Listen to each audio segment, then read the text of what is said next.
A few minutes later, and a thoroughly clean, decent, and clothed Arch-Chancellor was standing in the very centre of the library, staring up at the damaged dome, while beside him, Ponder Stibbins, who for some reason had elected to continue to remain hatless, even though his hat had been handed back to him, stared glumly at some magical instruments. "Nothing at all," said Ritcully. "Ook," said the librarian, who was an orangutan, changed from his former human shape as a result of a long-forgotten magical accident. It was so forgotten, in fact, that now people were forgetting that he was an orangutan. This might seem quite hard to do, given the fact that even a small orangutan is quite capable of filling all immediately available space. But to the wizards and the most of the citizens, he was now just the librarian. And that was that. In fact, if someone was ever to report that there was an orangutan in the library, the wizards would actually go over and ask the librarian if he'd ever seen it. Ooh, very interesting. Yeah. Mm. Hello guys, welcome to Modeller's Corner. No, we're not. This is not the Terry Pratchett Book Club. Nope, we're talking about models this evening. So yeah, we're back again this week here. Myself and my friends Tom Biddle and Chris Heatley. Top of the morning to you. Top of the evening, I suppose. Well, yes, technically. Yeah. So, as you know, last week here it was just both myself and Luke Ryan, and a bit of a small accident. Well, not a small accident, but like not really much of a good outcome with last week's stream, which didn't really end very well. But I will see about redoing the Toby build underframe bit again, see how it all goes. But this week we're going to be working on something a bit different here. So, as usual, I'll let my fellow guest modelers introduce what they're doing. So, Tom, what are you going to do tonight? Well, I do something quite different. I'm going to start doing a diorama. So today I was going to make some. I'm going to go making some mounds using plaster of Paris. Okay. And then if it dries in time, maybe paint it, maybe sculpt it, that kind of thing. Yeah. Cool. Chris, what are you looking at? Right, well, I'm going to start, not start, but continue on with what I was doing last time I was on, which is a Filer Showman's traction engine. Awesome. You able to work out how to build it then this time? We'll see. Okay. If it comes out as a Grizzly A4, you know something's gone wrong. Okay. And from my end here, I'm going to be showing how to convert this trying princess to have Romford/Market wheels, so it can run on modern track. Ooh. So, let us begin. So I'll just change my camera. So. Right, take it back. Okay, so how's you guys' week been? Not bad. Yeah, I finished what I was doing. Well, basically, I was painting outside my workplace, and I just finished the whole building. So, All right. that's all I'm thinking about it. How are you? Right. I can't complain. I was just filling up and just sorting stuff out there today, and just trying to get stuff done, really. But but yeah, earlier on though, it was my nephew's birthday last week, and he had just got in the post there today from his grandmother in Scotland a Lionel G-scale Hogwarts Express, which he is over the moon with right now. Oh, fantastic! So yeah, and what's even what got him even more excited was that I told him that he can run it outside on my garden railway, which he was like, "Oh yes, that's even better." So he was so excited that he actually now has a train of his own to run on the garden railway instead of constantly asking me to go out and run some trains for him. Oh, that's fantastic. Yeah. Do you want to see a way how to make snow for your layouts? That's over. Go ahead. Okay, make snow for your layouts. Look, this is salt here, and this is water. Oh, I'm going to put the water into the salt. Watch what happens. wow. My God. What It's all fluffy. what wizardry is this?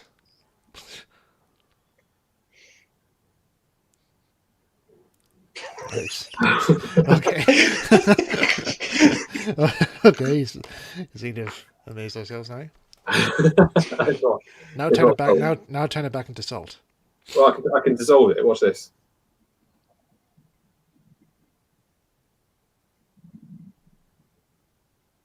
And oh no, I can't. Okay. Oh well. Look at this. Oh no, I can't do it. Oh yeah, we got Ben here on. Hello, you alright? Hello, Ben. Ben! No, right. You just did a magic trick. You missed his magic trick. It was very good. It wasn't that impressive, to be honest. Oh, sorry. Where is he? Yeah. There we go. Right. So Ben, what are you going to be working on? Just panelining a couple of Gundams that I keep putting off. Just sort of dress them up a little bit. No I worries. take it it's a terrible job, is it? Sorry? I take it it's a terrible job, is it? Time consuming. Oh, wow. But thankfully with like this very fine marker, that makes the job a whole lot easier.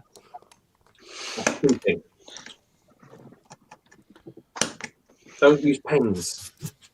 Sorry? Don't use pens. Use paintbrushes. Okay. Should we say hello to some of the guys in the comments? Hello, Patrick. Hello, Dan. Patch. Bob Productions. Tank Engine Piano 1 Games. Lego Modeler. Ooh.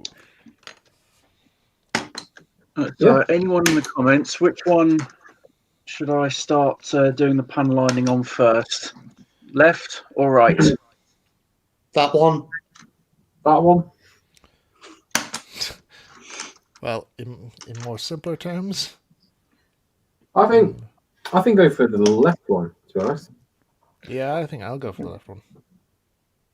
I'll just be awkward, do the right one. But I suppose Yes. democracy is against me, so Oh yeah, there it is. Right, okay. Matt says yes, that was my exact thought. Which one should I do? Yes. Well, that's not an answer. Yes.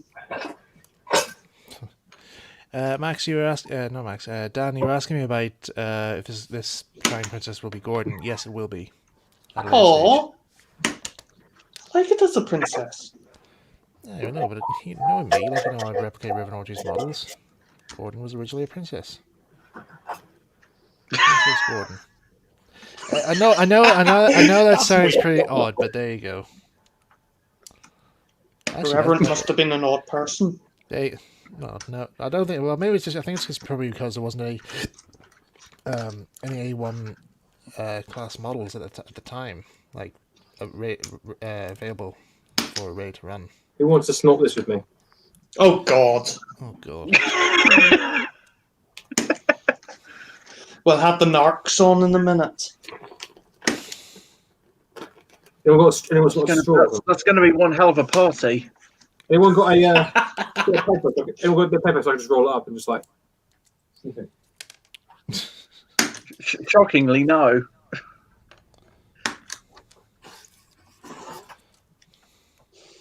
We'll have the FBI on us, or whatever our equivalent is. The police. The peelers. Equivalent to drug users. Right.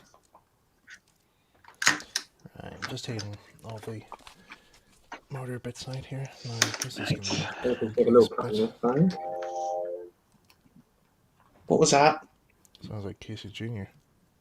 Oh. It wasn't me. No, I mean like from the Dumbo. Yeah. I know. Casey Jones. Right. This is going to be a bit of a complex thing. Let's see how we go. So last time, I would have passed it. Sorry, I would have passed it Paris. It actually never turned up. So I wonder if, because it's in a bag like this, and you can sort of feel it through the packaging. I wonder if he did sort of you know, They check thought it was a bit twice. suspect. Oh, right. Now mixing water from peanuts. Peanut water. Well, actually, talking about Casey Jones and American steam engines, I was watching their videos of Sierra Number 3, the engine that was used in a lot of those movies, Alright. Western movies. And the whistle on that thing, I think, is just glorious. Five chime Lima whistle, which was also the same whistle that they used in the Polar Express. Ah. Right. Don't know, it's just something about its sound, you know, it's just peanuts, peanuts. Peanuts. Choo choo. I thought it was. I thought it went choo choo. There we go. You. Oh, great! Now I've got pasta pass as well. That's going to be a running catchphrase. So it's something, as I mentioned before, sometime in the past, like if anybody actually has the time to actually do like a compilation of all the bits that happen in Modeler's Corner, penis is going to be one of the subjects. Well, peanut. And me dropping things to the carpet gods. Me losing things. That could be something. That could be a challenge for somebody actually. Like, you know, anybody in the comments, if you have like so much time on your hands, you know, why not have a go at doing a Modeler's Corner compilation video? Be fun for the whole family, except us. Right. So what went wrong last week? 'Cause I didn't get a chance to watch it. All right. Well, basically, I was doing the second part of my Revenue Toby build, and I was trying to build the side plates using brass sheet, and the problem was that the so far it was going okay. I mean, I got like the sides of the steps and all soldered on out there, and I was just cutting the sheet out with a pair of jeweler's scissors. But the blade kept going off in all different directions, even though I was you know, sawing in a vertical direction. Oh yeah, it does that. Yeah, you have to kind of. What I find usually helps if you have like a sort of a square alongside it. It just kind of. If you've got something to kind of go against, it just. I'll have to remember that. That'll make it strengthen it. Max. The Polar Express was number 1225, but the whistle came off Sierra Number 3. So, which is not really surprising considering that Polar Express and Back to the Future were directed by the same person. So they probably just took the whistle sound from Back to the Future 3, to be fair. I did not realize. I was trying to wonder like why this wasn't coming off it. I didn't realize that there's actually another screw right there. Not enough screw loose.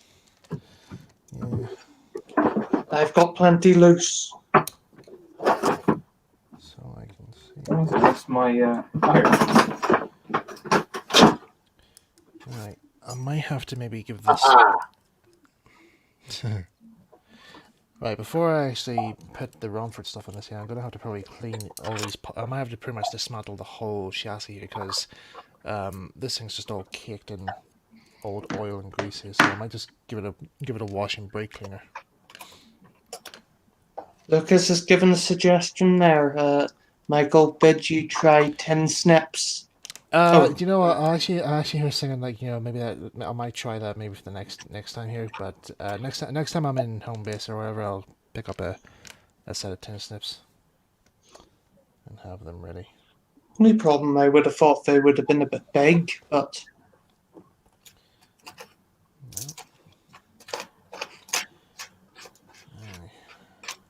if you watch GWR Studios, Polar Express Goose, you can see the flux capacitor. Yeah, well, there is a reason for that, as I said. I have seemed to notice myself there seems to be a lot of common stuff in the two films, because even the emergency stop that the Polar Express does is basically just a copy of the same one that number 3 did, and I've just broken a spoke. Good on you. Oh, Right. I think I can fix it. If I can't, then it's another one. buggered. Spoke too soon. Right. Right. This is a bit. Now, this is a wee bit of a bit of equipment here that I actually have been having a wee bit of trouble trying to get hold of, and I had to get my friend Knuckles to actually order this for me. A set of wheel pullers.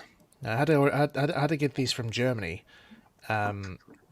because there was the only place I could find them that actually has the ones especially for model railways.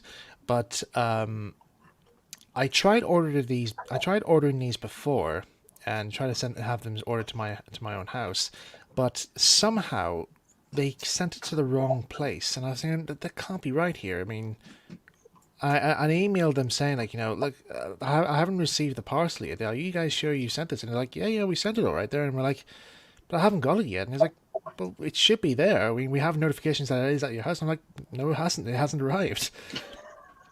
So this went on for a bit. Was it Royal Mail by any chance?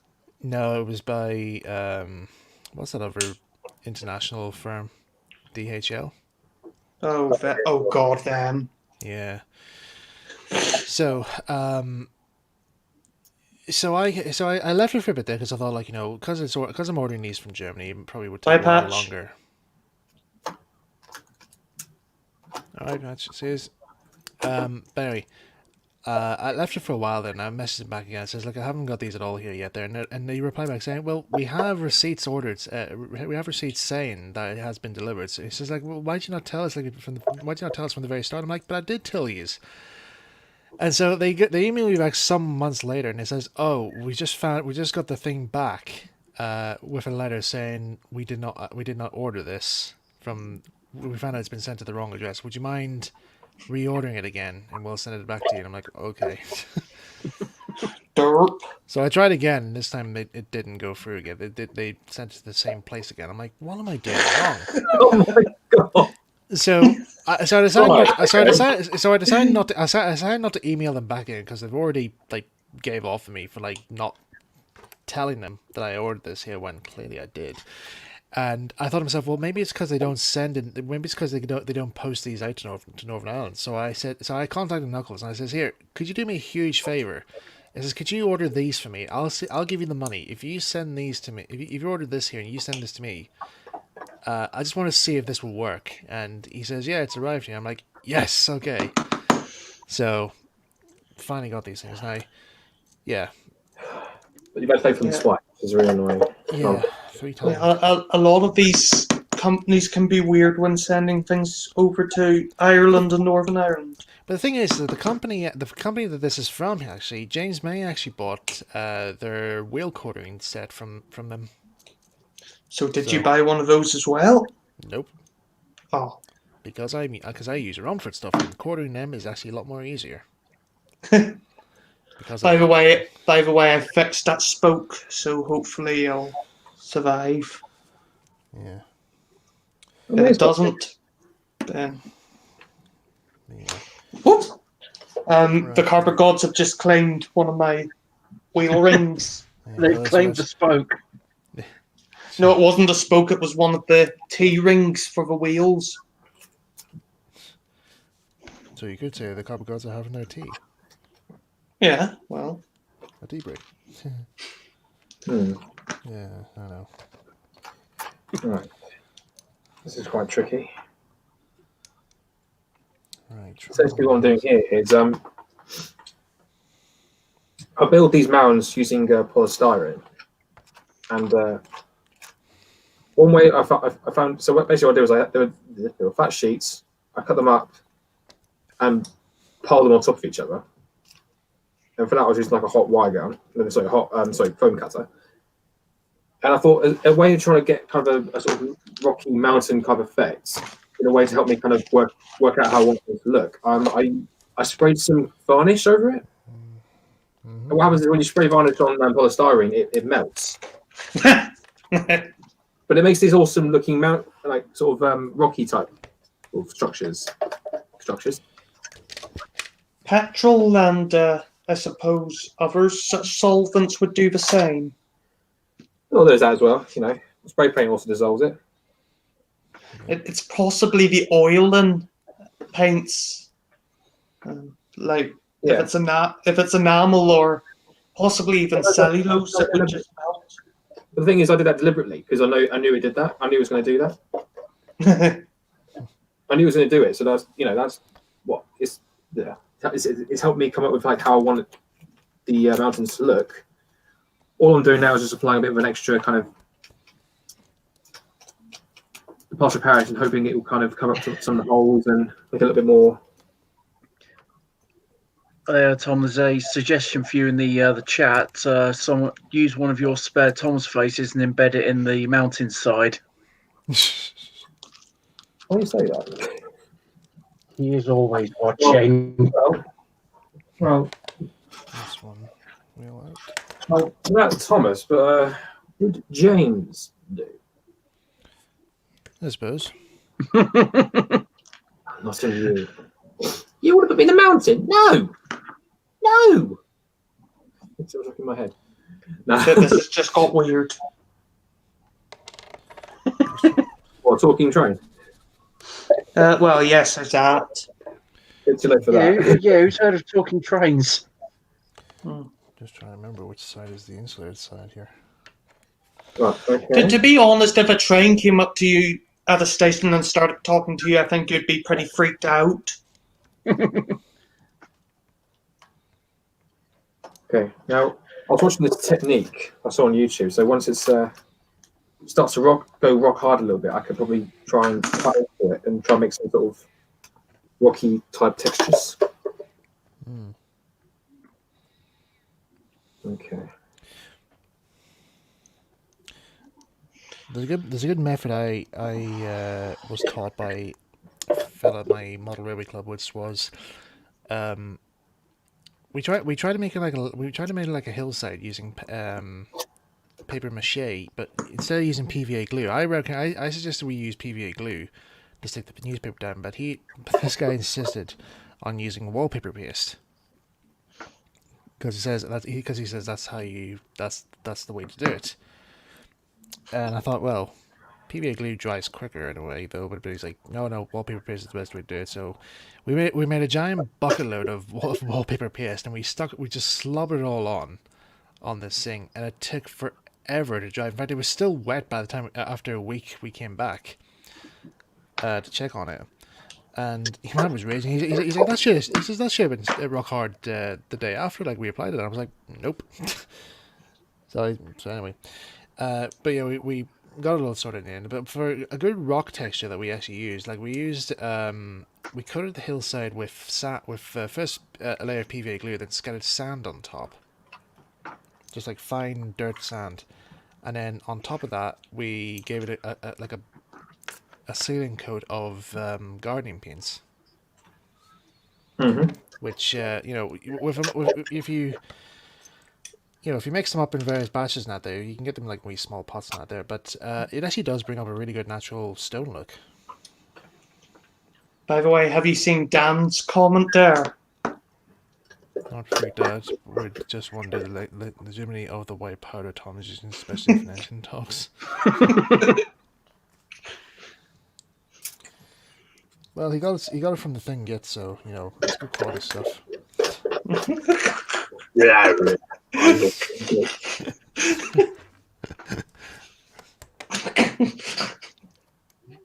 the heck? So, Christian, do you remember Tales of the Everly? I love it. Oh dear. You're in it. There's only one bit of that I really like, and that's well, I think that went rather well. You bet the man in a bloody coma. That's why I said it. I remember the Wales, the SIF's Week in Wales holiday. That was the first time we heard it. Everyone was just burst out laughing. It's like, I hear you like jokes. You made a good joke about me yesterday. I laughed and laughed. We called you a fat green bastard and laughed and laughed and laughed. The history one I thought was very good because of the I remember the last bit of the episode 3 where the narrator crashes into the next segue and of like the next control he's gonna narrate, and you just hear Chris Egan Green playing the character going, "Yes, there's a continuity link in my room. Where's my elephant gun?" Oh yeah. Stephen Green. You know what? Well, yeah. I just remember He's got a new thing coming out soon. there's one time everyone was just like, when they realised how funny that was, they just went upstairs into, we were in Ireland at the time, Yeah. a couple of years ago, and they went into this hallway where the echo was really big. Oh And yeah. they trying to record all this. They were just recording all these, like, Ryan, Louis, and Steve, I think, recording all these lines, going, "Nurse, nurse." What do you want? Scenario. Nurse, I can't get porn on my TV. Sort of. Nurse, my water bottle's gone cold. That sort of thing.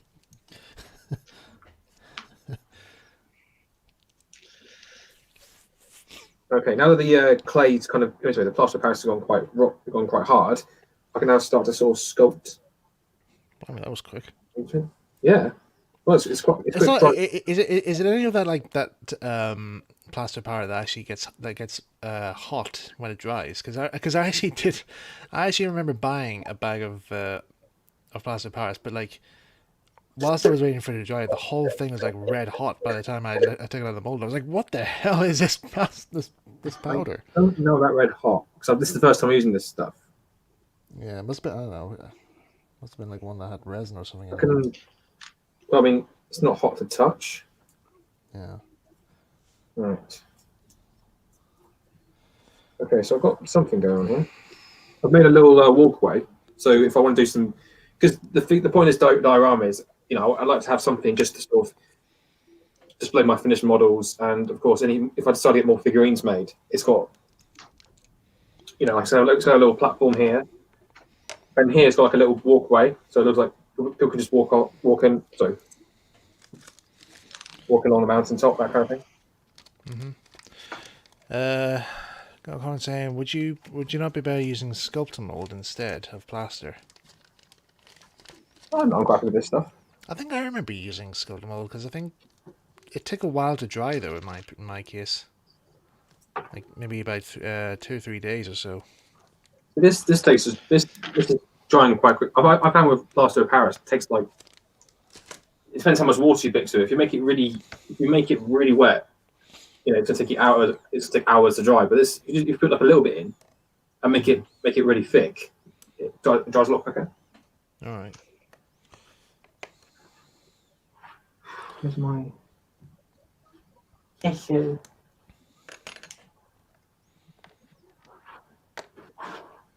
Keep losing things. Right. Let's see. Components of the chassis. Taking it off. So here we are. What have I done with that?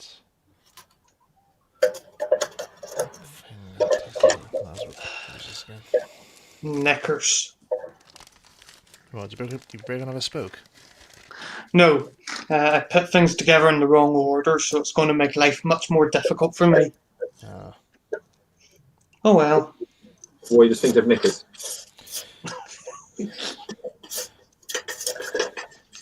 Yeah.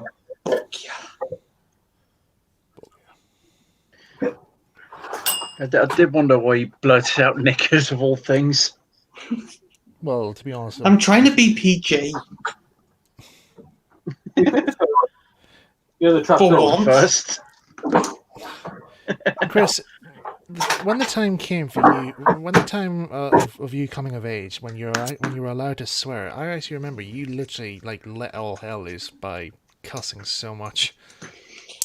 Oh dear. Do not tell my parents. You wouldn't believe what I've said about certain things. You wouldn't want to hear it.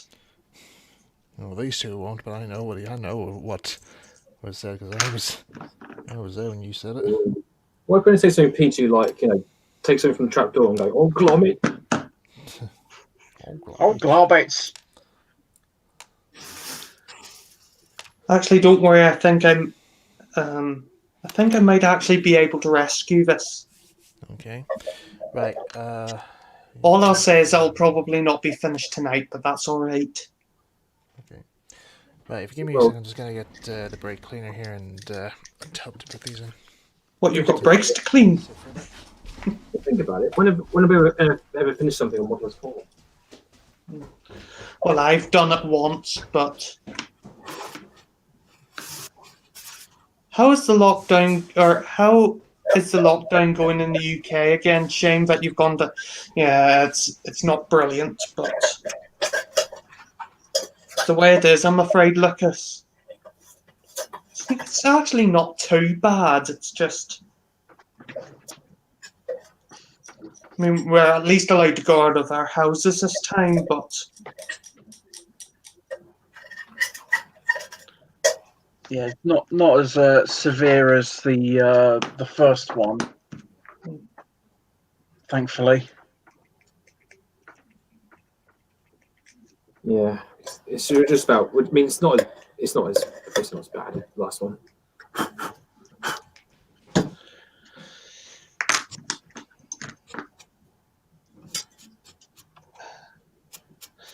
I mean, the shops are all still open. It's just all the fun things have closed, but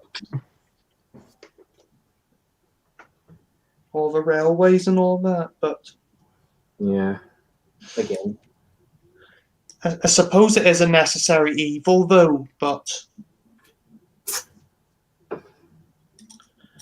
then at the same time, the railways need to make money, so it's a there's a saying for this sort of situation. It's a you're caught in between the devil and the deep blue sea. But this is a railway. Okay, you're stuck between the rails and the ballast. And every time a train goes over you, you know about it. You're stuck between the diesels and the steams. Oh, steam engines, please. Right. Now. Meow. Yeah. Bad in my opinion, as there's no sign there is one. What do you mean by that, Max? That didn't really make much sense. But then nothing makes sense to me.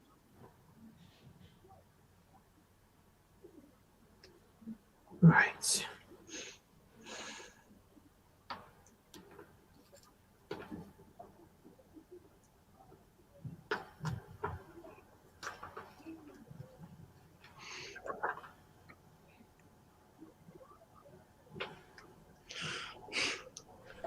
Yeah, well, the thing is, Dan, is I just avoid going to shops at the moment. So, but if you do go to a shop, do what Brian Blessed tells you and put a bloody mask on. Yeah.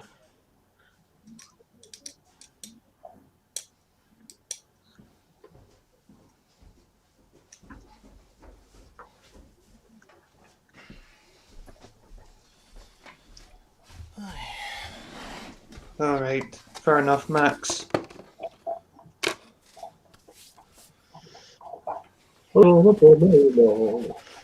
Still going to work at your desk job? Well, if it's in an office, I suppose it's not so bad. I really should have done the mountain for the frigging glass. What? I really should have done the plaster for the grass down. I think the plaster partial over it. It's even a flat surface. What I was going to try and do is try and. This is made of felt. So what I was going to try and do is get a wire brush and try and make it. Oh yeah, what's Michael doing? He's spraying indoors. Naughty. It's only brake cleaner. Do you guys do anything for Thanksgiving in in Britain, no, we don't, because it's not a thing over here. No.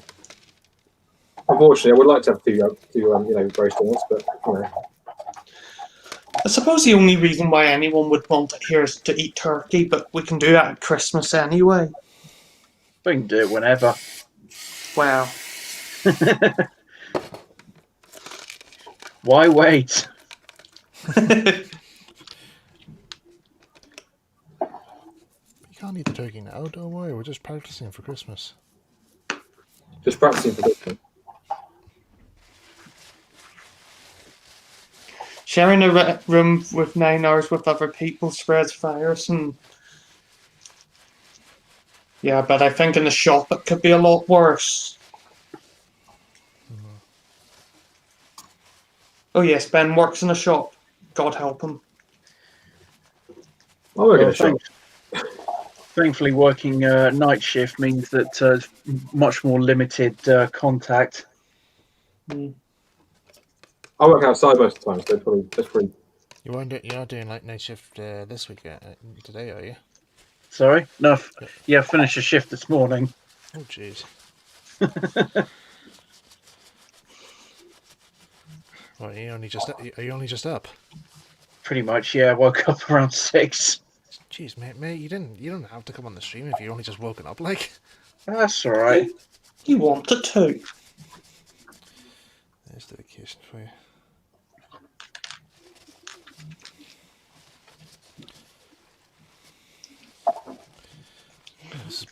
Let's clean these parts out good enough. There's another thanks to James May here for providing a helpful tip as to how to clean out your Triang Loco chassis. Spray them with brake cleaner. What is that? Brake cleaner for cars? Yeah. All right. Yeah. Well, it's because it's a solvent, so Yeah, and it takes away all the grease and grime and all that there. So. Just out of interest, Mike, you've done. Have you used the static grass? Yeah. Do you know if it would work on a plaster of Paris base or a clay base? Still, Oh yeah. it will. Yeah. Just like put a couple of dollops in areas where you want the grass to be shown. Yeah. And then Okay. just sprinkle it on. See, because I don't actually have the wee applicator things. I mean, I do have the wee squeegee bottle type ones. I do have one of those that I bought, which it's alright, does the job okay. But I usually but when I started off with railway modelling, the first thing I always used to do was actually put the grass down, and then get the Hoover, and then just like the suction of the Hoover would actually just like pull the grass up. Okay. But that's what I used to do. That's interesting. The Hoover. Yeah. Well, because basically, I was under the impression that you need to have a sort of softer base for it to kind of. Well, I haven't actually. Because basically, you're electrocuting the area you're applying the grass to. Yeah. In a way. Let's come up with treat that. It's quite funny actually. Like people they use that to make static grass. Like they put a nail in the ground and they sprinkle it over the area. Yeah. I'm amazed like doctors haven't used that to sort of cure baldness.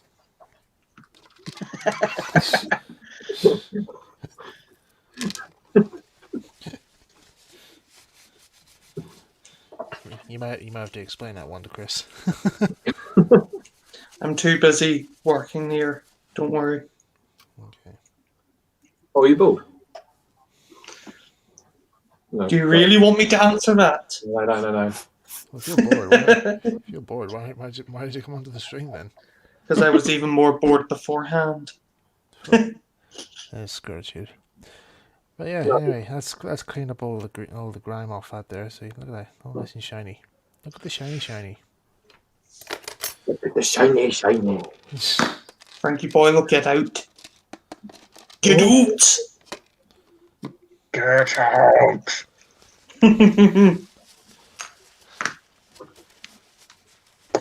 Oh, Well, yeah, bug out of here.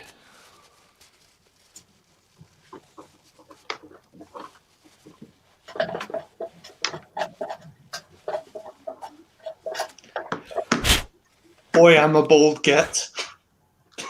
Okay.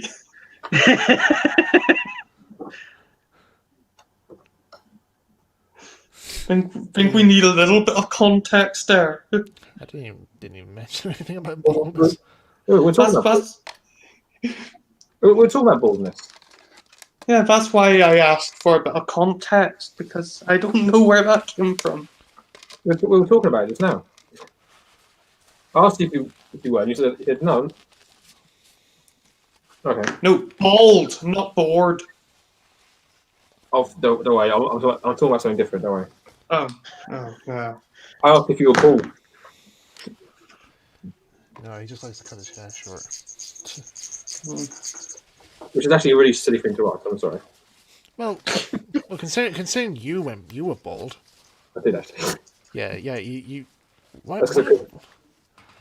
You wanted to do a what's his name, Carl Pingleton's impression? Well, no, that's not the reason I did it. I just did it because I just fancied a change. Okay, bit of an odd Well, change.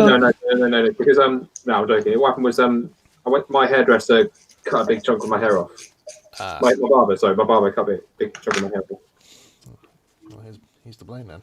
And he just kept getting worse and worse the more she was doing it. So we just thought, fine, I'll just go bald. Just take a lot off. Yeah. But I remember when you revealed to me that you went bald, and he just messaged me saying, "Hey, do you want to see my Carl thingy impression?" I'm like, "Okay," and he just sent me a picture, and I'm like, "What the hell?" Still a bit, so. Yeah. The thing is, my grandfather on my father's side went bald at 28, so there's a possibility I could go bald at 28. And how old are you now? 26. Got 2 more years. Yeah. The thing is, my father and my brother haven't gone bald, and they're, of course, much older than that, so...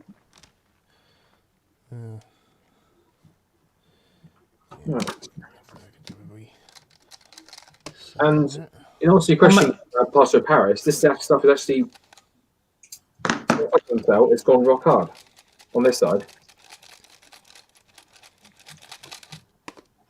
So something's working.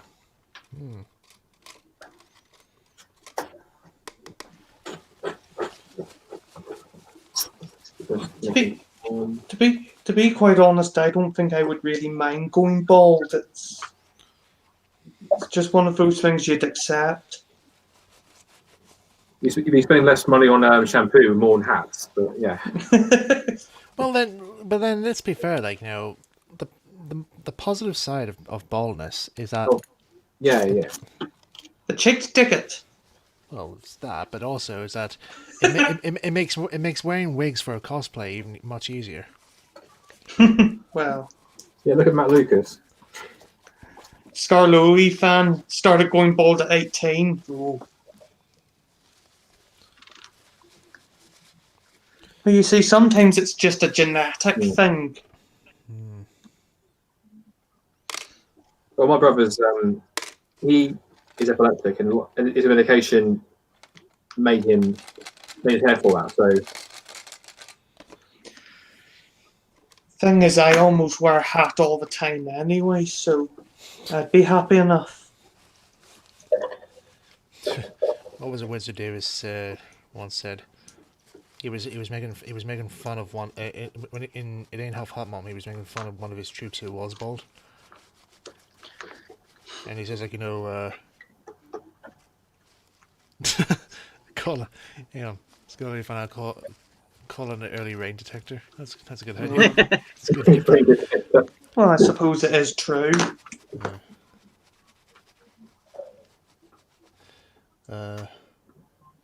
He described he was. Winsor Davis was saying to one of his troops that they have a huge brain.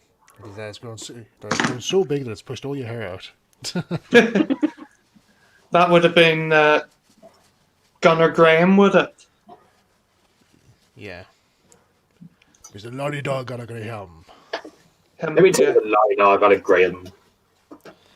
Oh shit! Shut up! Okay. There's nothing else for me to say other than goodbye, farewell, or as we say in Welsh, Clockton was nice.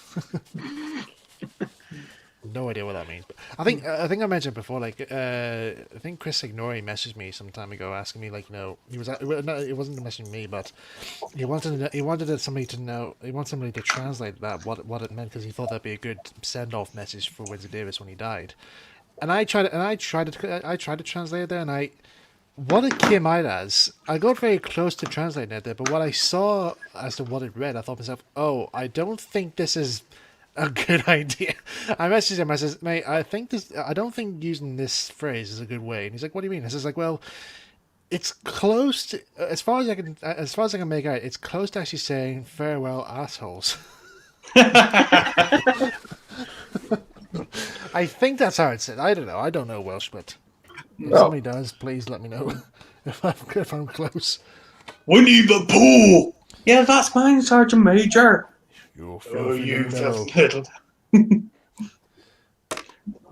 Oh dear. You can't get up. Useless. What's this? Useless. No, that's mine, Sergeant Major. Useless pretty much sums you up. Actually, it's pronounced Ulysses. Yeah. Then he tries to explain what Ulysses is, and he's just goes like, know I know what it is. It's about Thing Me Boy. And what's the thing? Well, I'm glad somebody's reading the classics. Yeah. The thing is, you couldn't get away with making comedies like that nowadays. No. Yeah, of course. I was saying earlier it's about Little Britain. You can't get away with like doing that. And it's not that old even. No. It's like 17 years old, something like that now. Yeah. No, longer. The radio show before that, it was like 2001. You couldn't even do Come Fly With Me anymore, probably. No. Definitely not. Didn't stop that. Would Right, which way do these things go on here? 'Cause I need to try and find the explosive diagram. It's funny being Welsh and listening to others doing the accents. Oh no. It's a bit like me listening to people trying to do Irish accents. And for some reason they decide that everyone in Ireland speaks with a Cork accent. Yeah. As Patrick Kilty once said, he came across someone and they asked him, so Patrick, where do you come from? I come from Ireland. Ah, well, top of the morning to you. Well, where do you come from then? I come from Essex. Why, I, mate.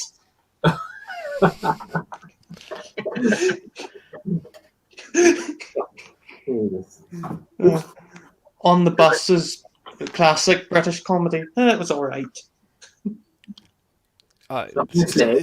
Says the bloke who like did a constant binge watch and spent lots of time quoting the stuff during his childhood. He's gonna get the DVDs. Yep, right, that's the movie. Yeah, but I've got the videos as well. Yeah. Now let's see. Where is the thing Bob for the train fans? We could do a dare, like one of us is still speaking to an accent for about a minute or so.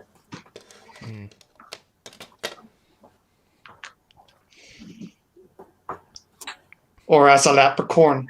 Well. and their Lucky Charms. To be honest, I actually did try Lucky Charms. A friend of mine, one of my cousins was over in America and he brought some. Well, aren't over. they a friend of yours? Do you like them? They are relatives of mine. Yeah, but never. It doesn't matter. They're relative. You have to like them. Actually, you don't. Do you know, I once actually gave my sister Lucky Charms for Christmas, and I get a little bit bad afterwards. I thought I was buying a cereal for Christmas, but But what were you going to say, Michael, before we were rude? what was it? Something about Lucky Charm America, cousin. Oh yeah, okay. Yeah, he bought me Lucky Charms, and I tried them out because I remember seeing an advert for them on the TV years ago when they were sold in the UK. I don't know why, but anyway, I tried them and I thought to myself, "Oh, this is probably going to taste very good." And oh my god, there was so much sugar in them. No offense, like to anybody like Lucky Charms, but my god, there's so much sugar in them. Oh, love it. Hmm. I can describe it as Kellogg's Honey Loops with rock hard sugar shapes. Hmm. Even though they say they're marshmallows, I don't know. It's the same as watching English people trying to do a Midwest American accent. Well, it's like listening to English people trying to do any American. What is it with you in accents? I was talking to Lucas. Sorry. I thought you were speaking generic. I was like, what are you on about now? Goodbye, Spencer. I'm a Geordie, and it's fun hearing people trying to do that. Why I? Oh no! Sorry. No, it's one quality of us being Irish. The Irish don't mind getting the piss taken out of them. Except for you. Except Well, for him. well, Except for him. well, the funny thing about the Irish is they'll make jokes about themselves at their own expense. Hmm.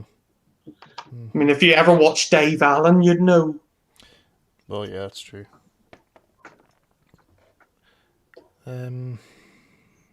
One of the greatest that's- comedians ever.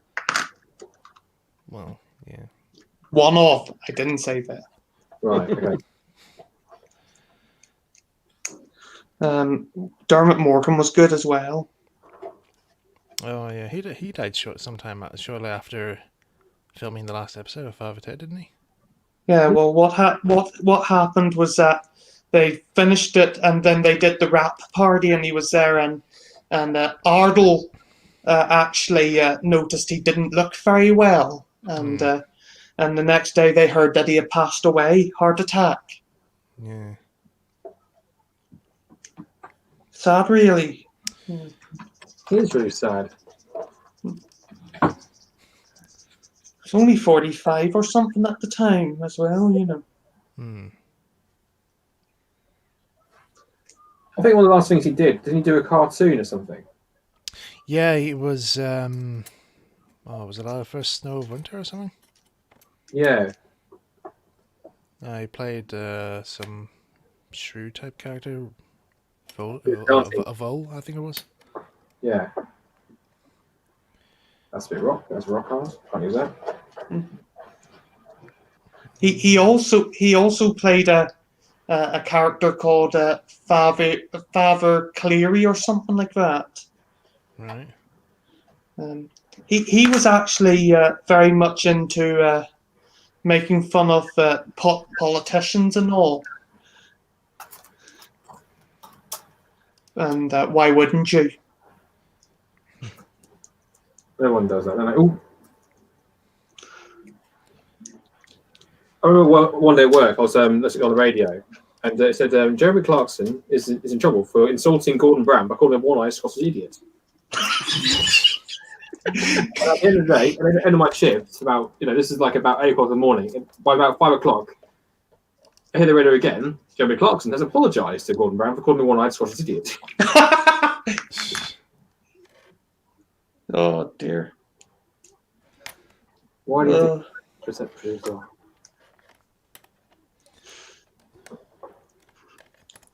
We better not. We better stop talking about politicians. Yeah. It was you that started talking about them. No, I just said that people like to make fun of them. Is that Father Ted you're on about? Yeah. Yeah, the guy who played Father Ted. I was actually amazed that Mrs. Doyle wasn't as old as she looked on the show. She was only in her 20s or something. She looks a lot younger now, to be honest. Like, have you seen she's in Shameless? That's quite. Father, would you like a cup of tea? Go on. Okay. And what do ye say to a cup? Feck off, cup. Yeah, that was just cup of tea. Feck off. Feck off. And then he chucks it at her. Thank God. Frank Kelly. He's a good one. Right, where are the... Yep, here we are. It's actually a lot difficult than I thought it was going to be. I have to try and remind myself exactly what how I actually do this by trying to measure thing here, because it's been a while since I last did this. But I remember when I was ordering these from markets, the guy on the phone, he was very like, I was just saying to him, like, you know, I need some wheels for a Trying Princess. Right, what size?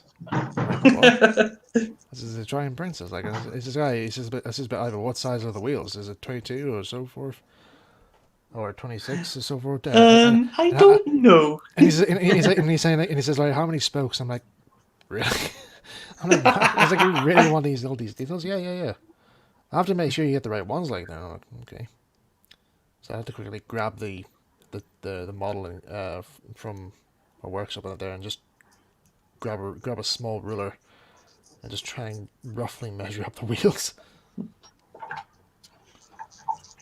How big do you want your wheels? Yay big? I want it. Mrs. Doyle, not the only actor to play someone older. Clive Dunn was another one. And Lionel Jeffries. Okay. I think the fact he was bald helped, though. That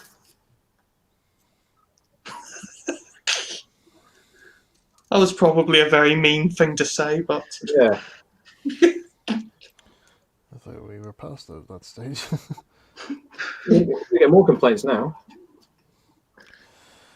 Oh. Have you seen Chi Bang Bang? Yep. Apparently, the actor playing Dick Van Dyke's dad is actually was actually a couple of years younger than he was. Yeah, Lionel Jeffries, he was like 2 years younger or something like that. Yeah. And also directed the Railway Children. Yeah. There's actually he even did like an audio narration version of it as well. There's like a record version of the film, and he narrates it all. And then the mother, and then in the very first adaptation or something like that, the mother was played by an actress called Jean Anderson, And which incidentally is the name of one of my engines, but apparently not related. So, but it was named after her. no, it was named after someone else actually. Oh, I thought you told me it was named after the actress. We originally thought that, but apparently she was named after the builder's mother, who incidentally was called Jean Anderson. The more you know. Now you know.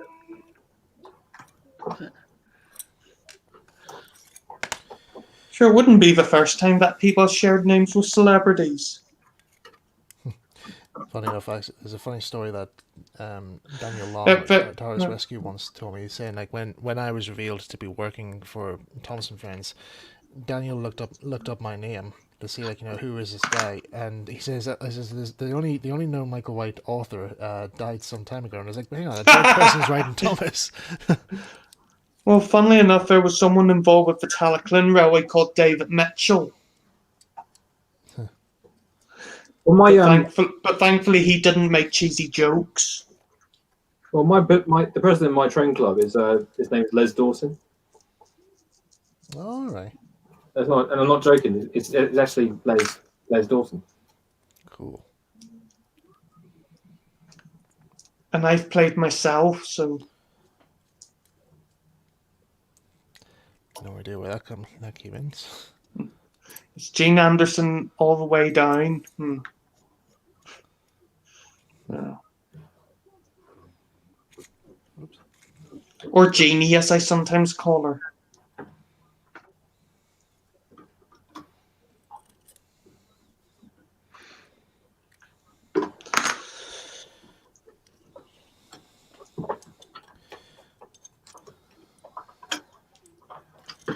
Right, So let's see.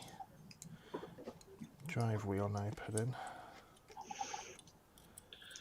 I'm only finishing one wheel after an hour.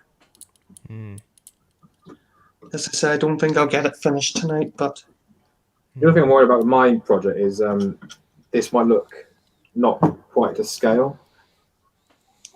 when you said your look, I was going to say, I didn't think you looked that bad. Thank you.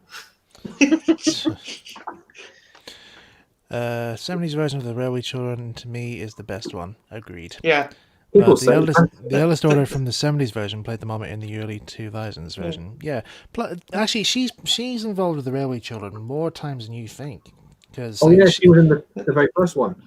Yeah, she was in the very first one playing Bobby. And she also did the audiobook version. Like, she did an audiobook of Railway Children. The newer one was all right, but the 70s one is the best. Yeah.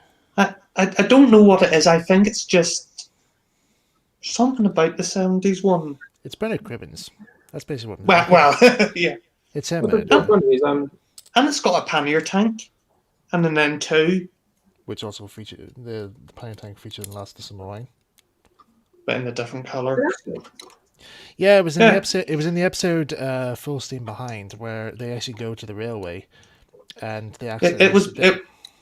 Oh, go on. Go on. No, you go on. You're more eager to say than I am. Right, I'll go on this time. I was just going to say it was in London Transport livery at the time. oh, okay. But yeah, the episode was like they sent this train to run away by mistake, whilst examining it. Well, when I say they, I mean Compo did. To be honest, it's the only episode of Last of the Summer Wine I ever bothered watching. But also, it's also noted as well. It was the actor Peter Salus's favorite episode entirely. Well, I can sort of understand that. Yeah. What's actually quite funny is, I mean, actually, I think another reason the 70s version is better is because, in a way, I don't know much about the livery the panniers painted in, but it seems to me like it was iconic. Well, Desert Sand's not exactly a very common livery. Is it not? Is it? No. What is it used in anything? Do you know what else uses that livery then, or if it was just for that? I think it was completely fictional, possibly. Right. Okay. That's why. But don't ever quote me. That's why. Well, to be honest, I think it was made up. It could have been trying to copy Improved Engine Green, but No, it's a bit too dark for Improved Engine Green, to be honest. I know I said trying to be. Oh, right. Okay. Yeah, it's very funny how someone called a yellow green. He was obviously colorblind. Well, yeah. It's because he was. Well, I see that you were trying to guess Dickie's color earlier on, and you said, Well, to be honest, the guy did say, like, you know, if you're close to the type of livery, I will reply. And I was like, oh well. and then you said ochre, and he said, no. Oh, Improved Engine Green then. No. I actually can't wait to see what Dickie comes out in. And in case anyone's wondering, that's one of the Deer's height engines. Get those dirty thoughts out of your head. What? nothing. no one cares.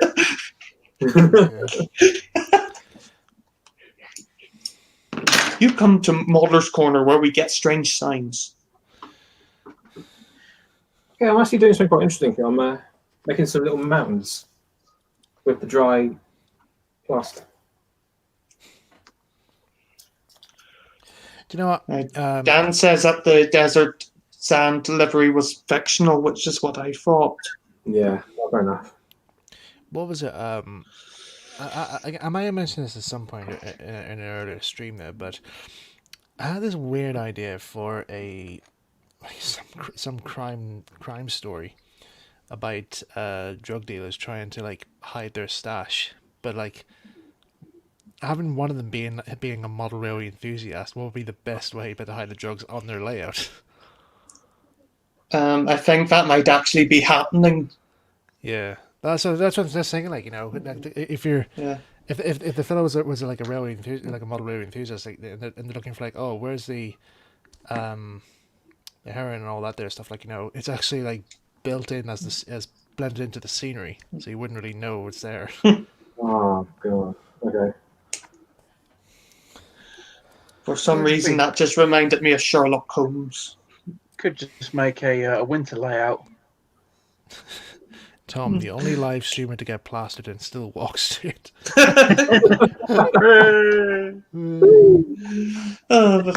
Sure. For the miniature railway series, Ooh. getting high on you know, model, like what? Why is everyone going to the model railway exhibition and everyone's getting high?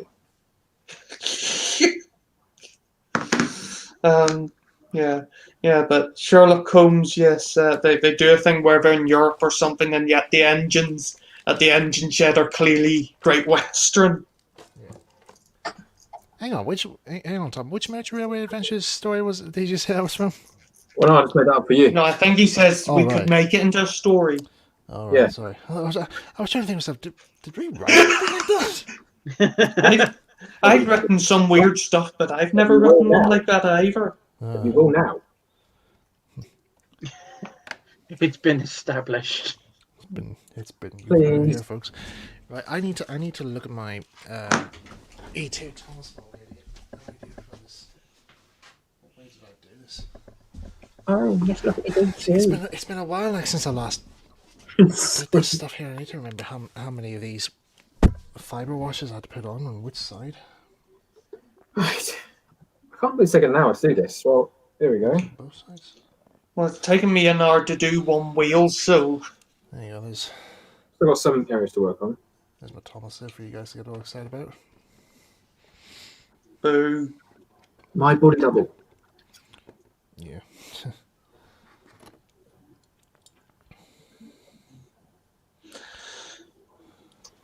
My excitement levels have just gone up.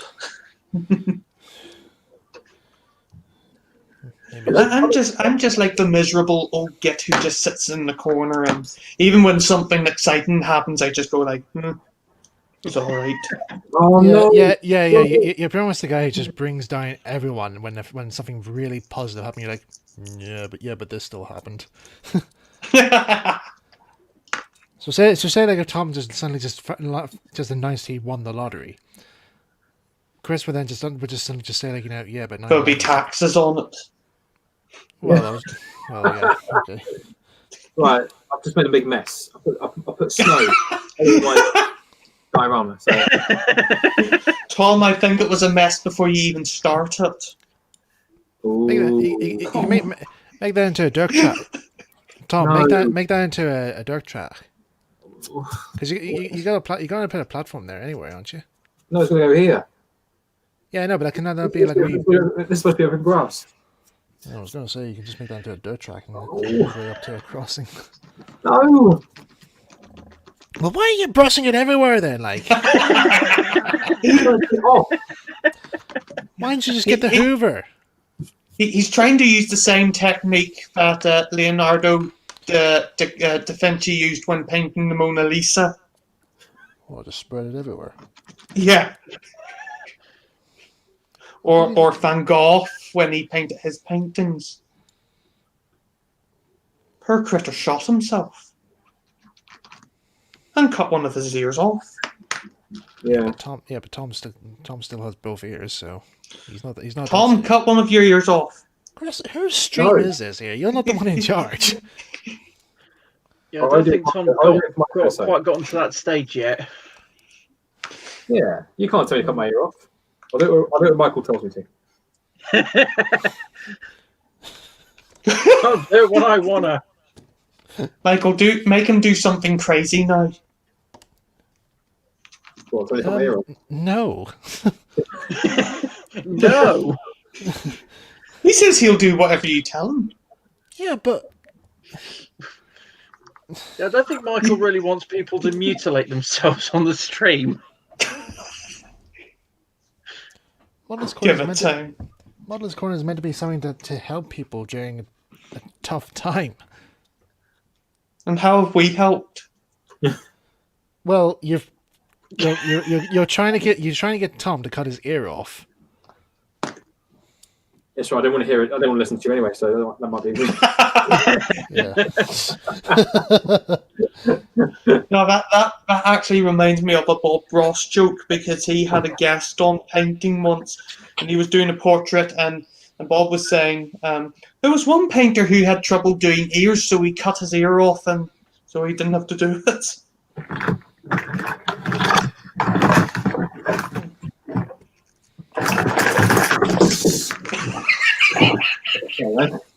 You're having fun there, Tom. Let's get my Hoover. Long eye. He now takes my advice now.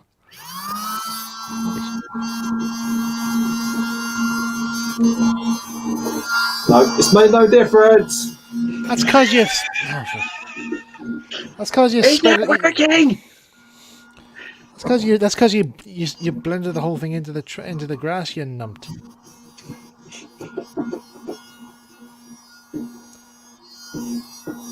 I don't know. Well, that Well, sucks. It's coming out slightly. Well, on the plus side, I think I finished the plaster of Paris bit. And then you add a bit of curry to it. Oh, right. Sorry, we're back.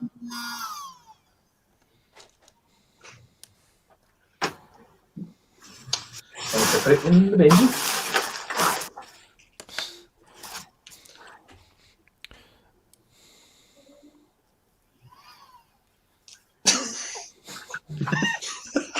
I don't know why that cracks me up.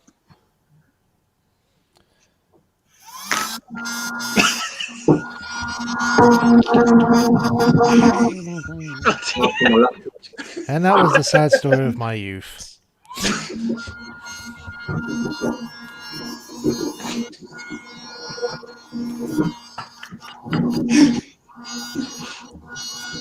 I think Tom's having fun. You without getting carried away. That's possible. As long as it doesn't take the grass off.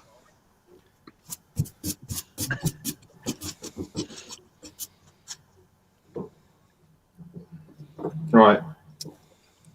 I might scrap that idea then. Right. Just put your brush into a bucket of odorless thinners and then beat the devil out of it. Would water do anything? Oh, no, not water. That'd make it hard, wouldn't it? You don't use water with oil paints. I'm not talking about water. I'm talking about.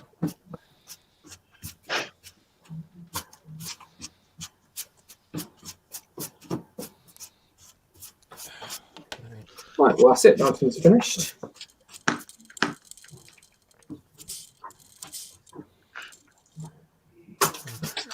Are you making model faces, White House films? I'm not sure where you got that from.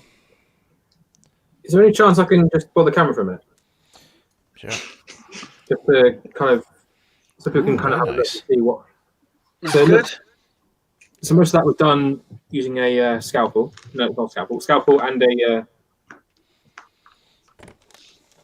paint applier. And a thing. And yeah, so okay, yeah. Sorry. Put the legs over a second, folks. Okay, you can, yeah.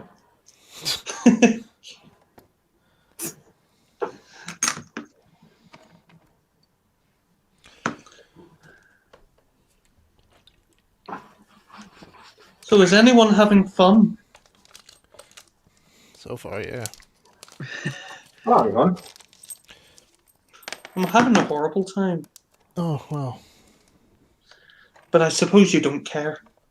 No. No one cares. Nope.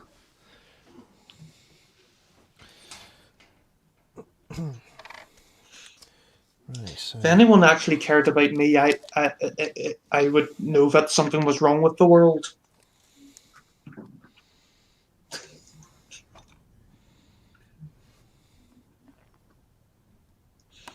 There you go. Fox Productions and Boat Guy are having fun. So His name's Dan, by the way. Okay. all right. So Yeah. just call him Dan. Even I knew that. So I cannot pronounce Welsh, Ben, so I'm not going to Ben, try. you're I breaking will up. butcher it. Oh, his camera's just. Hmm? no, I it's think just his probably- signal's going. It's just probably like.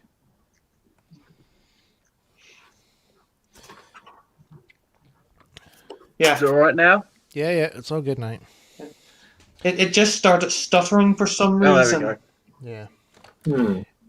Right, I have to for this conversion thing. I had to cut a few of these. Get on thing.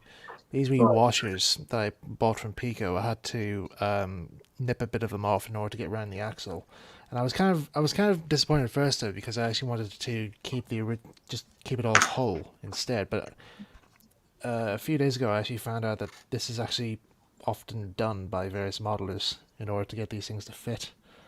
Because I don't think they actually make washers big enough, or fiber washers big enough to go around these axles. Or maybe they do, I don't know. Well, it's the same with steel washers. Quite often you drill a hole in it to make it fit what you want it to. Hmm. Or you use a hammer.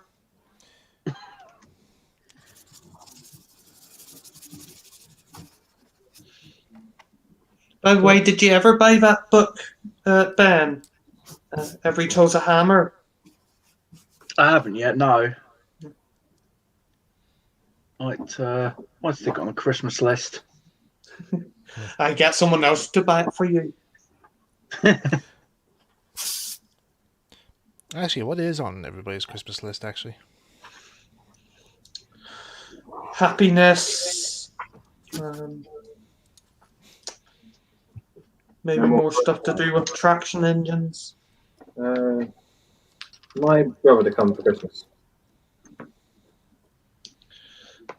Oh, right. We got to be working on Christmas Day, so. It's going to be a strange Christmas for a lot of people this year. Yep. Yep.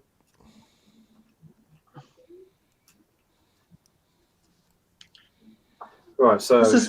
This is depressing. Yeah. Well, yeah.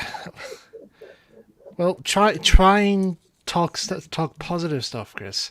We're trying to. You girls were trying to.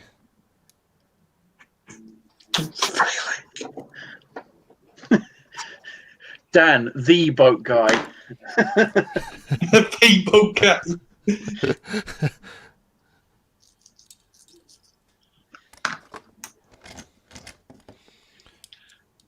The BLE film, what's that? The Branch Line Engines film. Oh, right. Sounded so disappointed there. Yeah. Yeah. In case I found you a theme song. Oh, God.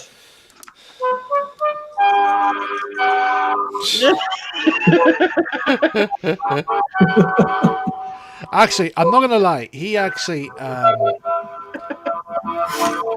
was one. I remember I actually sent Chris a copy of some of the old. Okay. Tom? I Tom? remember, Yeah. Just to let you know, I hate you. Thank you. I'm sad now. I always did hate you. I just didn't want to tell you until now. achieve what I wanted to achieve. No, I'm joking. Right. And we got a copyright strike at the same time. Yay. yeah, thank you. Oh, sorry. Sorry, hang on. What do you mean we? It's not your channel this is being broadcasted on. You're not the ones. You're not the ones. The who has to go- royal we. The royal we. Right. Next thing to do, just brush away any excess. It's alright, you just tell YouTube that it's Tom's fault. Yeah, go have a go at his channel. Oh, okay. Do you know the streaming channel Twitch? Or Yep. the streaming web? Yeah, apparently they're in big problems with copyright. Right. Basically, they're now bringing in a thing where if it detects even 3 seconds of any copyrighted song, it will delete your folder, whatever. Bloody hell. And it could even just be music coming from a car driving past you. You know, Jeez. it's very vicious, apparently.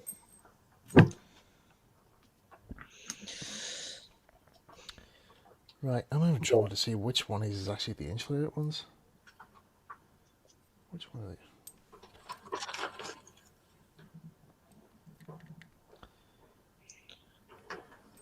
Oh yes, Okay. that's right. When they did the stage production of the Railway Children, they used the Stern single. Forgot about that. And then they used the T9 in Canada. Right. Or not T9, T3. And before the armchairs kill me. Right.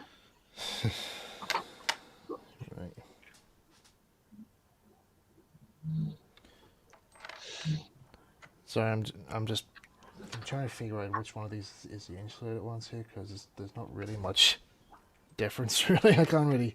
I know there's meant to be like an insulated line of fine card or paper or whatever something in the tire, but I can't really see it. Oh dear. Unless they're all insulated, are they? Can't be. Which one It is not possible. Right. So I realised I missed something out.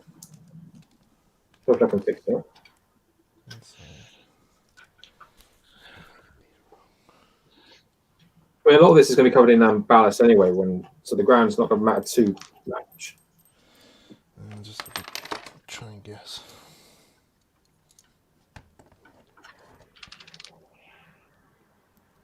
Oh god, it's taking long enough.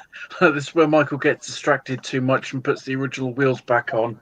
Nice. Ow! Oh, don't worry. I know. I'll know which ones are the original ones because I put them aside. Well, you know which ones are the original wheels because you put them in the bin. No, I just said they are right here. It is a joke. I know, but like. Children, stop fighting.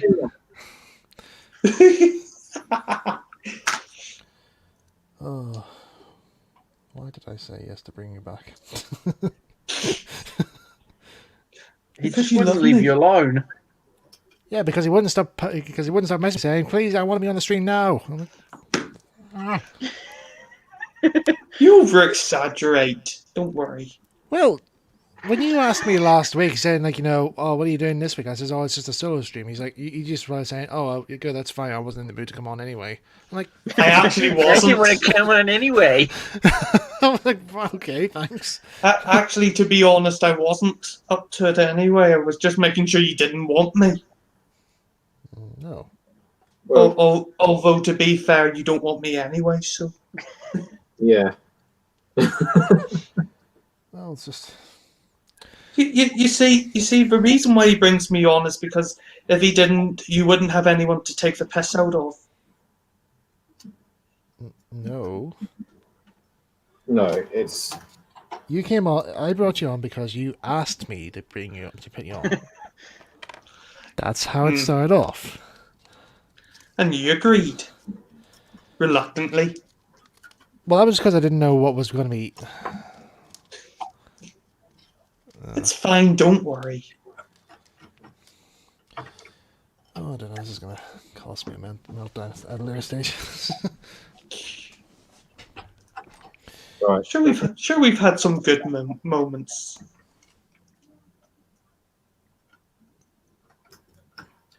Like when? Oh, what were you expecting me to answer that? Sorry, I was just. Like when, Chris? Like every week I've been on, something funny has happened. Well, suppose. Mostly at my expense. Right. Yes.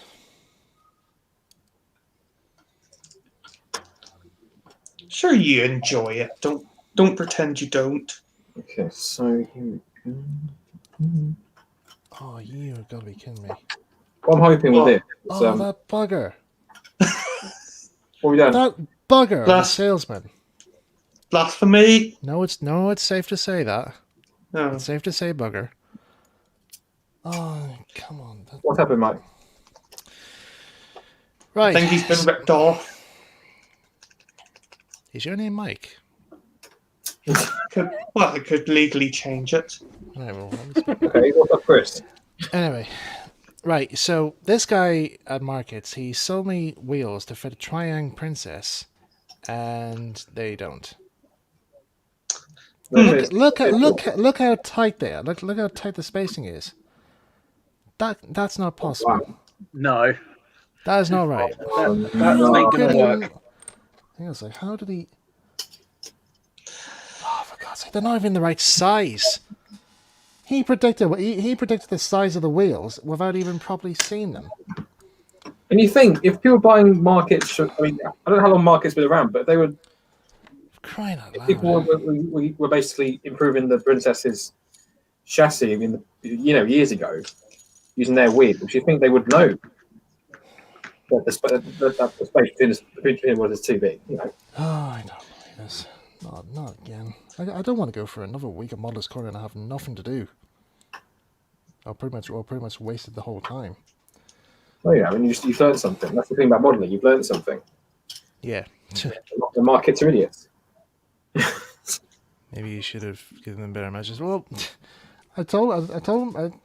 I tried to say to him that, but the guy instantly just Well, predicted no, I can't what say size markets they are were. idiots. They are quite.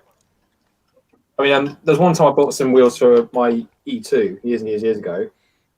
I thought I was buying 3 sets of wheels. Only 3 turned up. 3 wheels. Just 3 wheels. So the poor thing's Oh, gonna be a bit lopsided. Yeah. Oh, that you talking about there only being 3 wheels? That reminds me of a story I heard about. I was part of a boiler inspection training because, what do you know? I'm a boiler inspector. Apparently, someone thinks it's a good idea for me to inspect boilers. But anyway, and they were telling a story about how in the 1960s a 5-inch gauge locomotive exploded. And of the 6 driving wheels, they only found 5 of them. One of them just disappeared. Wow. Apparently the owner was alright, he was just a bit deaf afterwards. What? What? I can't hear you! Right, hang on. I might be able to save this here, if possible. Because I bought a whole load of these Romford wheels in the past, so hopefully one of these might fit. No, not these. One of these must fit. You bloody better. Let's see now. So, They say the last wheel is still roaming the rails to this day. so just bear in mind. So I don't know much about the princess model that was used to make Gordon. So did Audrey not use the original chassis then? Yeah, he used the original chassis. He just changed the wheels over. So, Right. So basically, where is the picture? Give me a sec here. I know about Thomas and that, but not about Gordon. Yeah, there isn't really much about that there. In fact, Somebody trying to see if we can look into trying to find Gordon's model, but not much luck really. But yeah, this is Gordon's model here. So that's pretty much the whole trying body out there, and that's all the trying chassis there. But it's like, yeah, that's all the trying valve gear and arrangement all there. But yeah, the wheels are all different because you can tell it's Romford's there because you actually see the axle screw there. Right. So. Okay. So that's why I'm trying to do this conversion. But I need to do the chassis first. So I know I have that conversion right because I would need to modify. I would need to work on the body to make sure it works with the chassis. Okay. So it's best I do the chassis bit first, so I can get all the technical stuff out of the way, done and finished. Definitely. Right. Give me. I'll be right back, guys. I'm just gonna go get some sheets. Okay. That is a terrifying picture. Right, some good news. I found some flangeless wheels that actually are the right size for this now, so that's one good sign. Well, now you know what size wheel to order up. No, I mean I meant like I can use these flangeless ones for this Oh, right. instead. So I just need to try and find a matching pair now, which chances are might be tricky, but we'll see. Let me see. These are from thingies.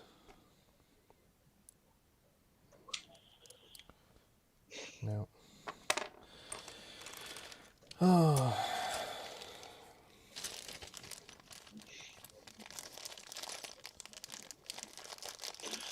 Oh shit, tatty berries. No, that's not saying this. Mushrooms, right? Shikati mushrooms. Yeah, that. Where did I get berries from? The bush. Well, that's one possibility.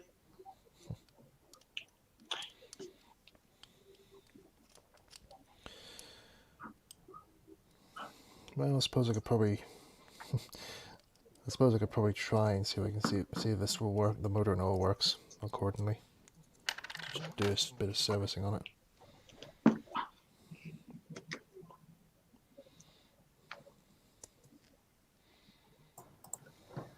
Right, guys, back here. Okay. And he's gone again. Yep. I thought I'd introduce you guys to someone. Yeah.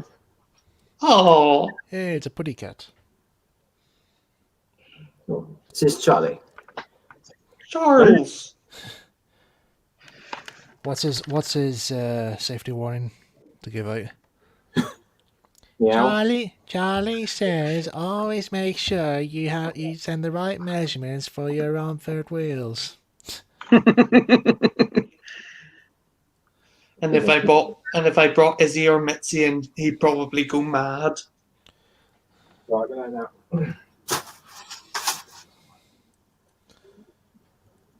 Or in May's case, you wouldn't be bothered. There we go. He's got his. Well, you see, Izzy and Mitzi don't mind our own cat, but they don't like any other cats. Our cat has a special exception. Oh yeah.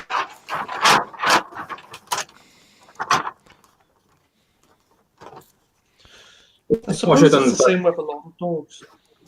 So I made one mistake with this, but there we go. Just one? Well, no, I made a few. So it's probably the right take to. All right.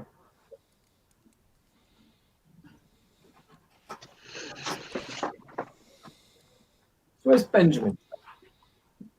Is that the other cat? He's missed the cat. I saw you. I saw the cat, Charlie. Oh, I see the cat. Sorry. Very quiet. I'm surprised none of your cats have appeared yet, Ben. They have. No, they're actually being behaved at the moment. I remember the last. Down the hallway. Yeah, I was going to say that I remember the last time I was on when you were on that one of them decided to go berserk. Yeah. But I'm going to charge up and down the hallway for no reason. Happy half hour. Yeah, a bit more than half an hour, I think. Right. Okay, I'm going to cut here. Great. Right. Just going to do a quick little trick here, folks.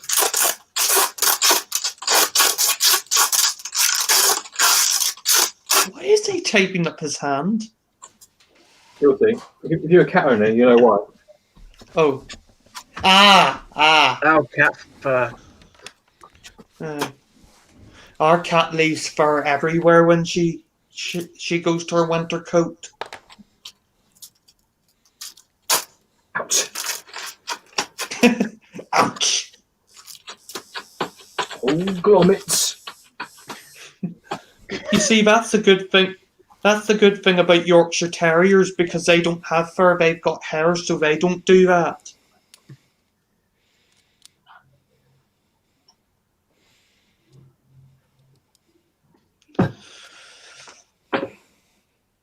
Right, okay. So that snow that I've cut of water to try and dissolve has actually gotten bigger. Anyway. Right, I'm going to do some quite... Okay, so I made the... I'm going to give it just a few more minutes to dry. I would say should be about...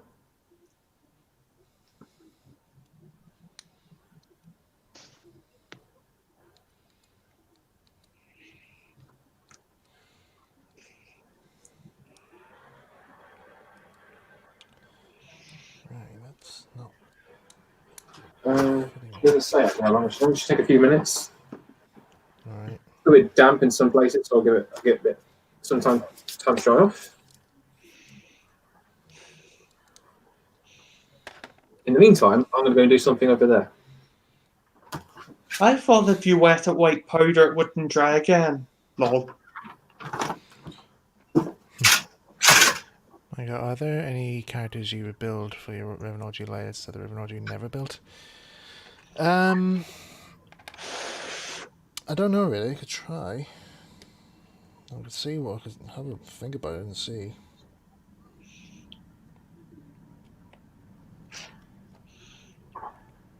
Well, this wheel hasn't turned out perfectly, but it'll be good enough, hopefully. What is that wheel wanting? So I've now got 4 wheels.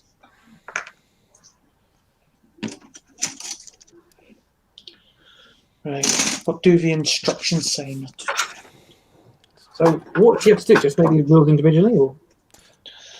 Sorry? No, that's how the wheels are made. Right. So you've got the hubs with the spokes already attached, and you have to put the T-rings on. Okay. So they then end up looking like that.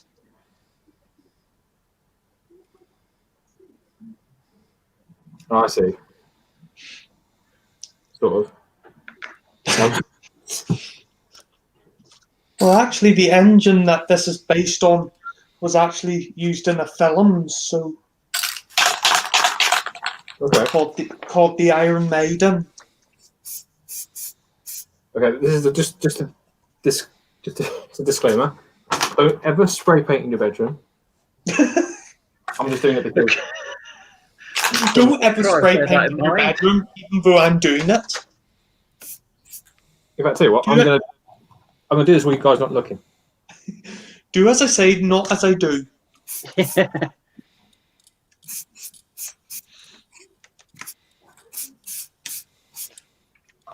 It does look amazing afterwards. And I do hope people know what Showman engines were used for. I mean, the name's in the... the clue's in the name, isn't it? Well, yeah, but I wonder if people actually knew what their function was with a Showman.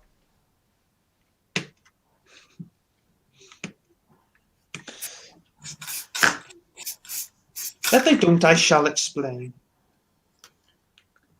Can you guys okay? What do you think? It's all right. First time modelling mountains and that sort of thing with plaster of Paris. I think not bad. I say so myself.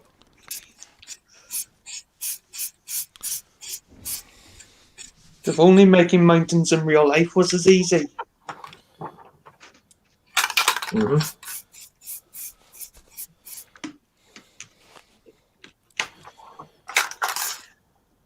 So What is it that is, that the base coat for it? What it is, you just got to stop yodeling and making them fall down.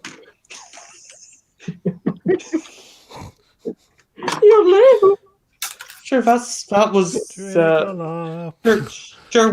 When they first did the Goofy yell, they got a yodeler to do that. So.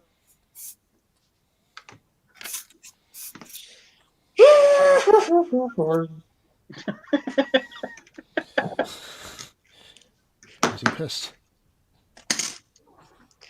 that might be how they paid him. To be honest. Yeah, it's because you're pressing that sound as if he was wasted there.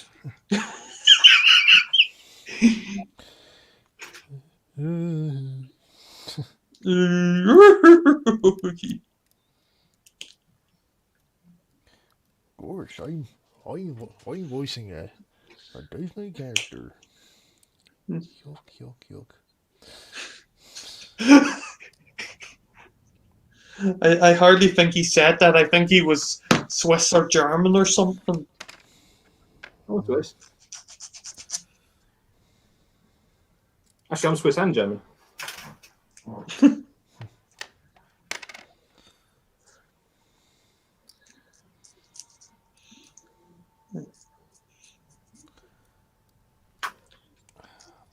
Okay, so once I've pretty much finished painting all that, I'm gonna put the ballast down.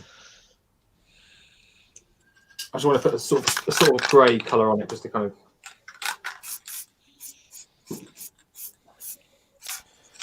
We can always tart it up a bit later on. There's a guy on YouTube who does a lot of those diorama stuff. Luke Town. That's him. Yeah, he's done a brand new one there today. Works as a pilot. There you go. And then Kathy Millett does quite a few as well. He's all right. What was it? Look, most of Luke's ones are Australian. I think there is a reason why that is. So. That's true, isn't everything? Okay.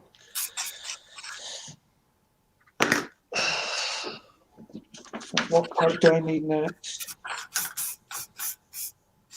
I'm actually quite proud of this. And you should be. Thank you. Yeah, it does definitely look pretty good. A little bit of a wobble, but never mind. To be honest, Michael, I think for the sort of speeds it's going at, a little bit of wheel wobble's not going to hurt. Yeah.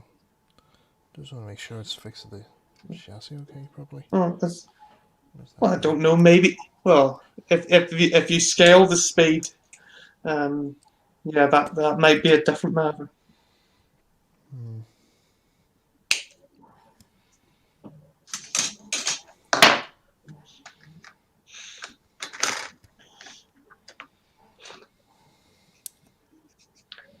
Well, that's the thing about trying to run models at a scale speed. They go so slow. Because at any speed which is remotely fun, it's doing about 1 million miles an hour.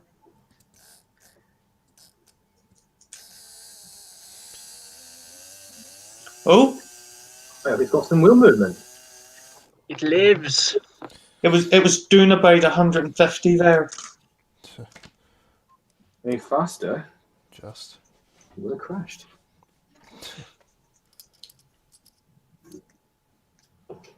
How fast are we going? We're doing 126 miles an hour. 126? That's the fastest our steam engine has ever gone.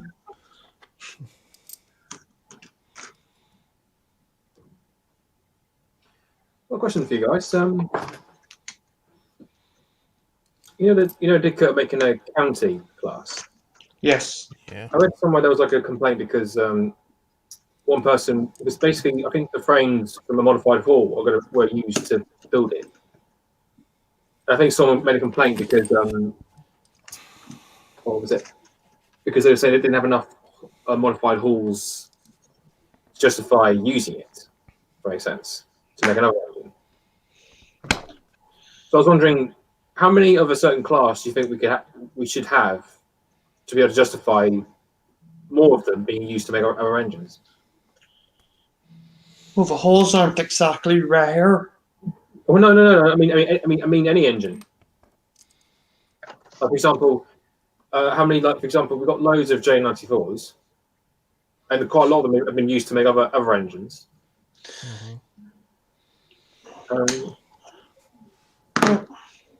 Well, the thing about the Saint was that the hole that it was rebuilt from was bought specifically to be converted. So yeah. Oh, I know that. it was never going to be preserved as a hole. So. Well, at the end of the day, I think it really depends on like the railway or whoever owns the engine. Really down to them what they want to do with it. Well, the way I look at it is, if it's an engine that has never been restored, it wouldn't hurt restoring it as something else, really. Yeah. As long as it wasn't an ultra rare class. When for example, I think we have 2 C1 class Atlantics in preservation, and the boiler for a third one is being used to make an H1 Atlantic. Well, that's fair enough, because none of the H1s were preserved. Right. So I think we can, apart from making another C1, I think we can justify having at least 2. To be honest, I think if we have one of certain classes preserved, we're doing quite well.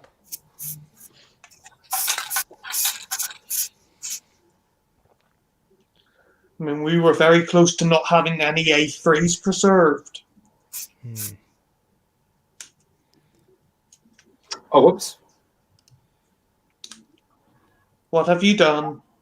I've forgotten that when you put spray paint on polystyrene, it melts. And yet you mentioned that earlier. Yeah, I know. I just only realised. Well, have your hills melted? Well, no. As far as I know, the backing probably has. the backing that was holding up my Master of Paris, but. So your hill is now a bit hollow. So yeah. Oh, look, I don't think it's. That's brilliant. It's like knowing that using sand to build a house and water's going to destroy it, and just going ahead and doing it anyway. So I've not made it strong enough then. Okay. 16. Oh, that's embarrassing. That's embarrassing. It was a foolish man who built the house on the sand. The hills are alive with the sound of fizzing. Well, fortunately, it's like Poland. That's a good one. You can't remind me of the scene from the Goodies when they were like talking about going to the cinema and all that there, and there's one scene where they did they show a party of the Sound of Music. You just see them going over the hills, and one of them is like part of a cowboy film, shoots an arrow, and ends up actually shooting Julie Andrews by accident mid-song. Ouch. The hills are alive with the sound of. Oh. I wish I should give this more time to dry. That reminds me of this Soviet Womble thing with the flamethrower. I've got my Flammenwerfer, oh god. For Worth and Flam. The hills are alive with the sound of of a song that they have sung for 1,000. Oh, I've run out of flame.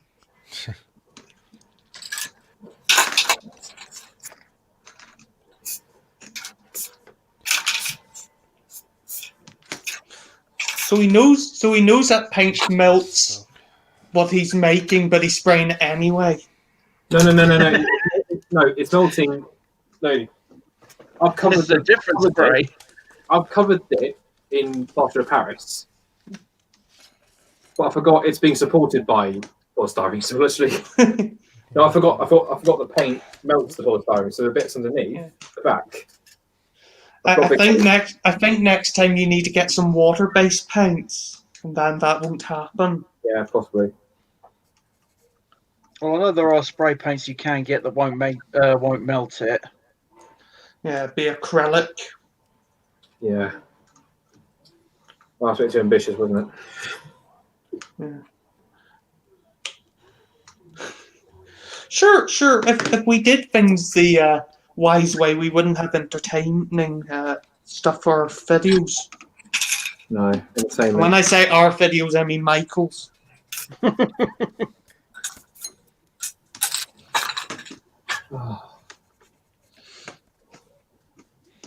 Well, hopefully when it's dry, it'll be a lot more. And the plus side, I've kept my grass marker. Well, Yeah. I guess we know now what Tom lost this week, polystyrene.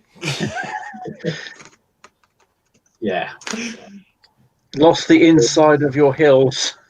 Well, the backing, more like. Yes, as soon as the mountaineers start going up the hill, it'll collapse under them. Right. A bit like Just fa- off engine. Right, I've just found out now what size of wheels I'm actually meant to have for this. Right. So Market sent me 26mm 22 spoke wheels for this thing, but really I should be having 21mm 18 spoke wheels. So I'll have to go on the shopping list again.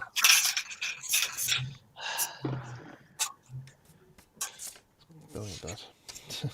Where's the bloody damn it? Oh well, there's 50 quid I'll say goodbye to. Well, there you go. I could probably maybe sell these off, I suppose. I'll buy them. What? These wheels? Yeah, and then stick them on eBay. What? Well, to be honest, I might actually do that. Actually, I might just put these on eBay. I bought a job lot of wagons and I'm selling them on eBay. So, and a couple of old engines. So if anyone wants a Midland compound or a red black 5 or God forbid a diesel, just give me a call. Red, black, It was diesels. I think he means the Jubilee class. No, it's actually a black 5 that's been painted red. Right. It's not a Jubilee. The knife just bit me. Tom Viz Studios. Hi, what's happening right now? Well, Tom's melting dissolving inside his of his hill. Michael's wheels are the wrong size. Yeah, Market sent me the wrong wheels. That's basically it. My craft knife is biting me. But overall, but other than that, we're fine. How's you? And I'm slowly losing the will to live panel lining a Gundam. And I thought you were actually doing well here, Ben. Yeah. I'm doing well. It's just it's just a pain. Oh, It's the one part of Gundam building that I loathe. right.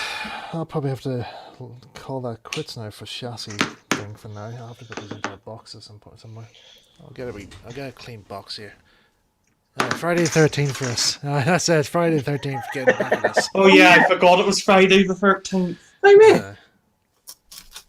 Right. I'll just put these. I'll put these in the box here. I'll see if I can. I might have a go at doing the bodywork now for Gordon here because Yes, the grass is God, I safe. might as well do something else. Something to take my mind off this. I'd love to know why 13 is an unlucky number. 13. Unlucky for some. I think I heard once it had something to do with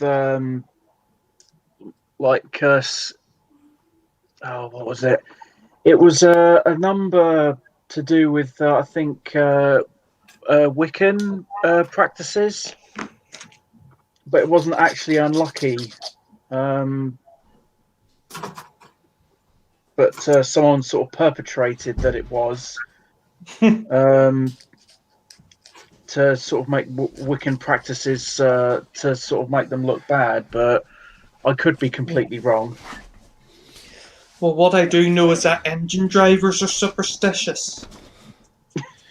I'm superstitious. Because that locomotive that fell off the Tay Bridge when it collapsed, Oh yeah. when they took the locomotive out of the river and rebuilt it and put it back into service, no driver would take it back over the bridge. Didn't they rename that the Diver? Yep, that's the very same one, the Diver. It's like of all the names to pick. And as I say, lives up to its name then. and then, as I say, until a few years before it was withdrawn, no driver would take it back over the river. So, just shows you how superstitious they were.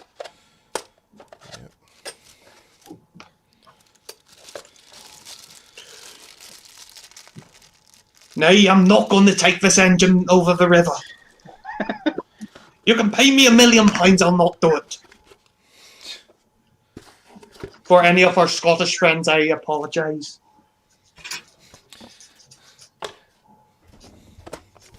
I love Scotland, really. So. Oh, finally, something he likes. Yeah. I like Filer traction engines as well. Problem is, no one else likes them. I like them. Oh, there we go. I remember the first time you drove Wee Aver when it was on the strikes and it wrecked your back. Yeah, well, that was before you. Yeah, that was just before you put the Rubbers on. the rubber tires on. Yeah. Oh my god, that was painful. Yeah, just these metal strikes on tarmac. Yep, that's good for your back. Oh, one of my first times. I think when I first started driving electric diesels at the battery powered diesels at the 5-inch club in Reading. I had to kind of, we were doing public running, and what we do is we have this sort of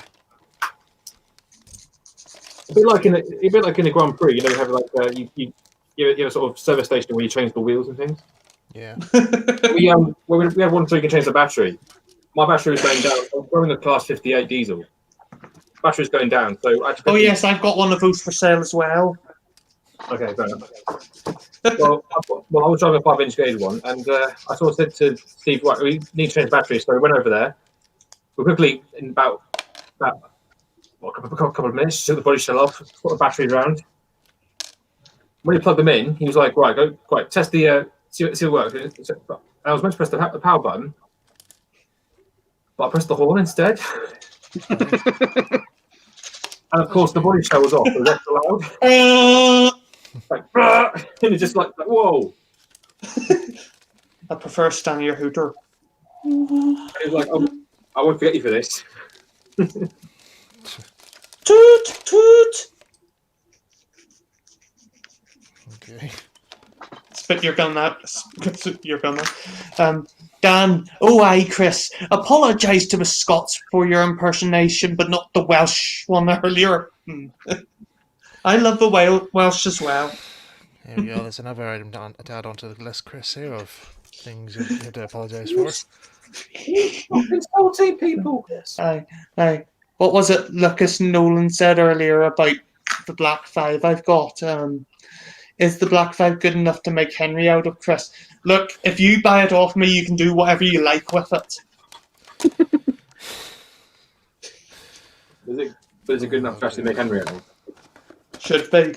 The only thing is apparently it doesn't run very well, so I'd have to test it. Right, in that case, it's not good enough then. So don't buy it.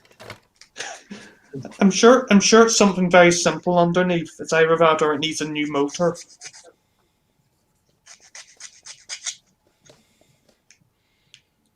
But no, I've turned into a bit of a wheeler dealer recently. Buying and selling stuff. Right. So Thomas Fish Studio says, White House, can you add links to all these other YouTube modelers so I can subscribe? I'll do what I can. Do it on Well, Twitter. my channel's dead, so don't go there. Actually, Mike, I'm making a new channel at some point. All right. I've got it set up. I'm just making the videos for it right now. The videos for it. So I I thought for a second there you said I'm just going to make up a VHS for it, and I thought that'd be real back to those days again. My God, Red Dwarf really did predict the free share. oh yeah, I'm You gonna make a can't stream a VHS. I'm gonna put Modeler's Corner on VHS. One stream per series. in some ways, I'm thinking about maybe going to back to YouTube, but I think I might start a new channel. To be fair, Right, well, you can you not just rename your channel? well, I sort of already have. It's now CJ Productions, Yeah. and I put a different picture up. Let's see. I might as well change these over because I mean, at least these ones work. I'm probably gonna do the mountains for now. I'm gonna put some. I think I'm gonna put some ballast on the place. Okay. Wish me luck. Good luck. You'll need it. I need something. Yeah. Well, was to get any model, I would need to get it running as well, and this was. Well, that's the other thing. Lucas, postage to America might be expensive.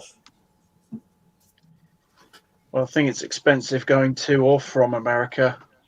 Well, Don't know why. Okay, so it's the same. It's the same over here in Ireland. If over here in Northern Ireland you send the post over to the mainland, even though there's a ferry in between, it's cheaper than sending it south of the border. You explain to me how that works. right, I forgot to do this. Before I put the ballast on, I was supposed to stick the track on. That might help. Yeah. So, what's the best way to glue it on? I'm gonna nail it. You can always probably use Yoo-hoo glue, contact adhesive. Yeah. Yeah, Yoo-hoo! Yoo-hoo. Yahoo! That's Yoo-hoo's the enemy glue, I call. Oh, Because it doesn't stick anything down. that does for me. Okay. I'm an idiot. He admits it. You heard that, folks? He admits it. Okay, I've got Yoo-hoo. As if we didn't know this already. Okay, I've got an issue with Yoo-hoo. That's why I don't have any in my house. No. Well, the reason why I'm an idiot is I've been trying to put the parts for the tender onto another part and it doesn't fit, and then I realised I have to shave a bit of it away. Right, where's the buttons? Sorry, guys. Right.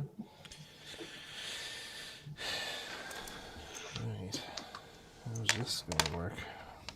Right, I've lost them. Right. What I don't like about Yoo-hoo glue is that it seems to just make a mess of everything. It's very stringy. Exactly. Yeah.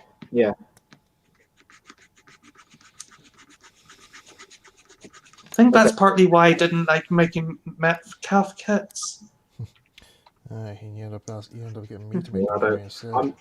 I've never liked Mad Cafés, to be honest. I mean, I had one on my layout years ago, but they're not bad. But I'm not really into paper sort of style. I think the plastic ones are just easier to work with. Plastic actually look more realistic. Carpet gods, give me back my tender. That's a good thing. How do you lose a whole tender? Well, it wasn't quite a whole tender. It was one side of the tender.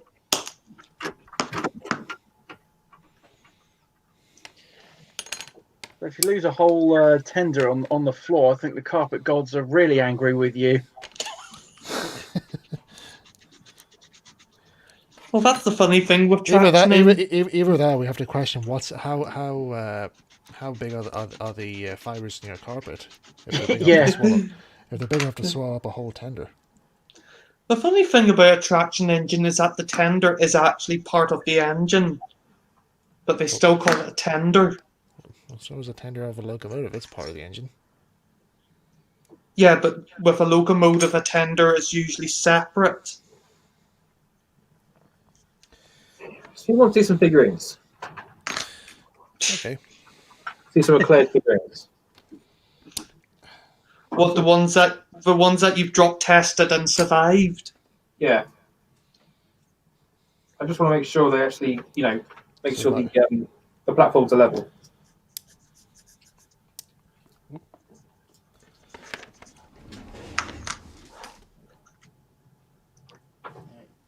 He's really got into shag carpets with Derry.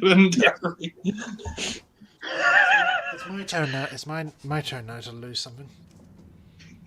Why? Oh, hang on. What? Lost the screw. Hold on. I always thought Michael was a screw loose. Right, who recognises this chap? Ah! It's Chris No, Eaton Green. I haven't got a clue. I thought you of all people would know who he is, Ben. Nah, he doesn't know him at all. Fantastic. Why would Ben know him? The Tugs Trust. I know I was joking, mate. Oh, right. Fool of a took. Jesus Christ. Boy, leave my boy out.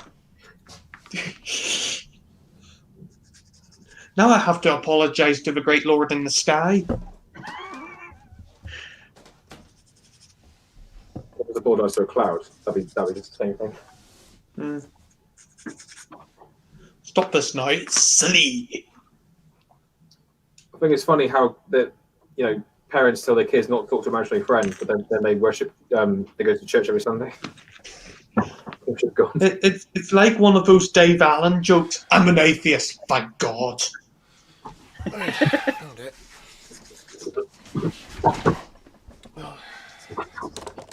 Okay, so I made a decision. I'm going to use epoxy resin to stick the track there.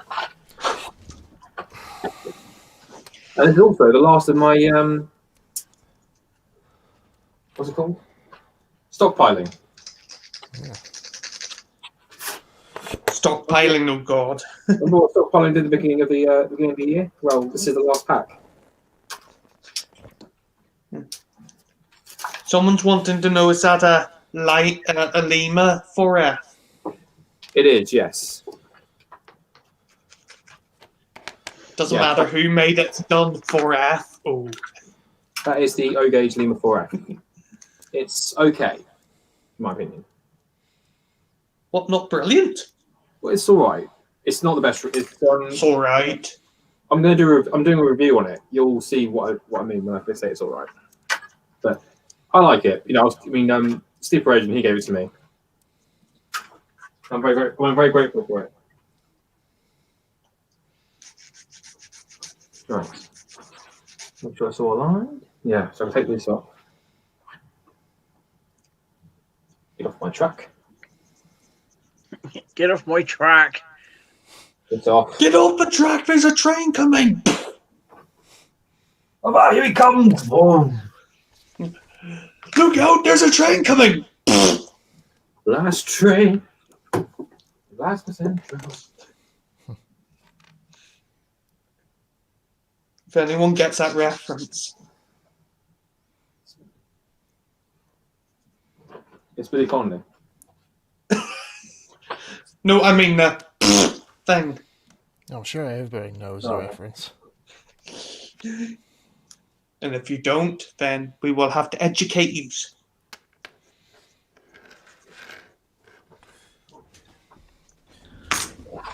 Right, stop it. It's silly.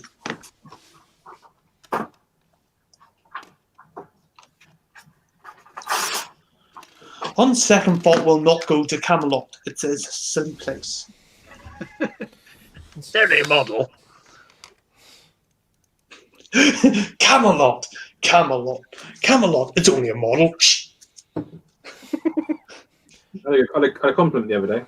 It's only a Stanier. Shh. Yeah, shush. Standard, That's what it not says. Stanier. Had a You say customer, Stanier. When knights of a turn table, we sing when an enable.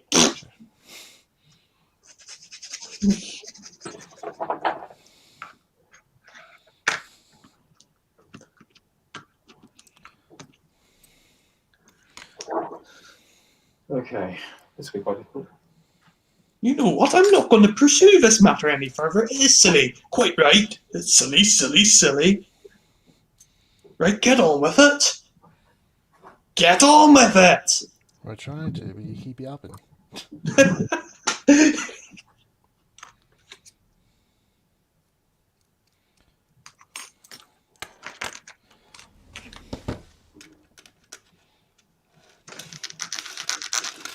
Okay, so I'm just going when I put the track down. I'll just put fire all over my track.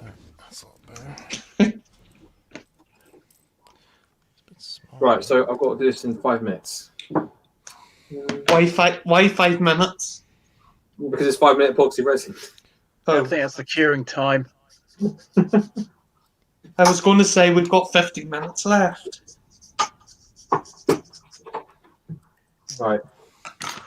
And ideally, you should put some weight on this to make sure it sticks right onto the ground. But why don't you?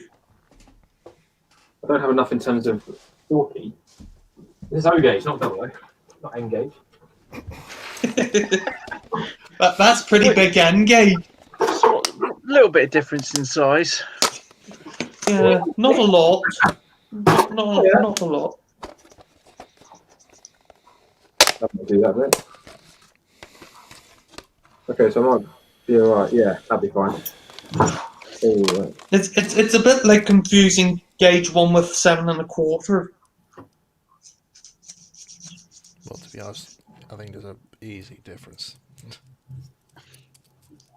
You reckon? Because I can't see the difference. Well, Well, to be honest, on my screen, Gauge one is- oh, well, gauge 1 and 7 1/4 are like different size, like so. yeah. Mm. Gauge Well, one you is can you can ride on one. no. Right, No. you can travel on one. No, No, you can't. not on gauge 1. On 7 1/4, you. Oh, sorry. Though then again, like in the early days, the old Basilic ones where it actually had the old clockwork ones. Their springs were powerful enough to actually carry a child. I've actually seen a gauge 1 shy pull a full size person. I would say it was working pretty hard.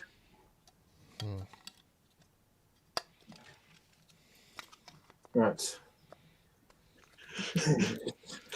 Tom thinking that I was talking about gauge 1. Well, I was trying to just be quick. I was just trying to concentrate on this. And I heard someone talk about gauge 1, and then someone said that you can ride on a gauge 1. So You know, you could ride on a gauge 1 loco. It's just, you know, I wouldn't recommend it. should Yeah, we call this stream Plonker's Corner instead? probably. Only when I'm on.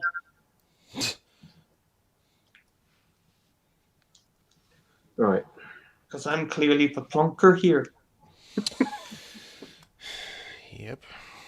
It's not very nice. I'll be honest, Tom. I've known Casey more than you have, so you know, I know more what I'm up against. That's what you think. Okay. Quickly, here we go. No, no.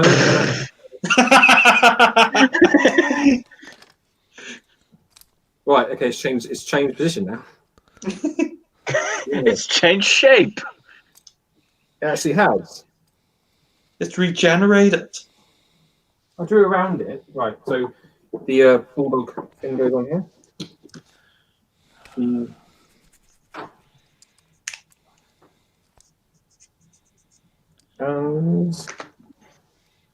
yeah, That should be fitting in there. I'll just put something else on it just to give it extra weight. But there you go. Put yourself on it.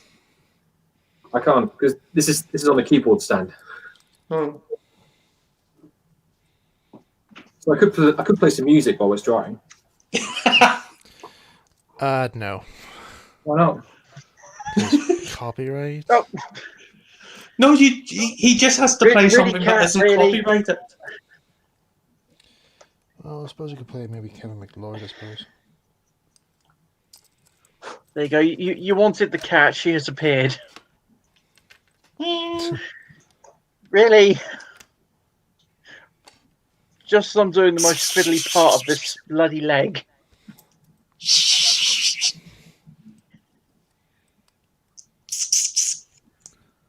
Oh, she's not interested.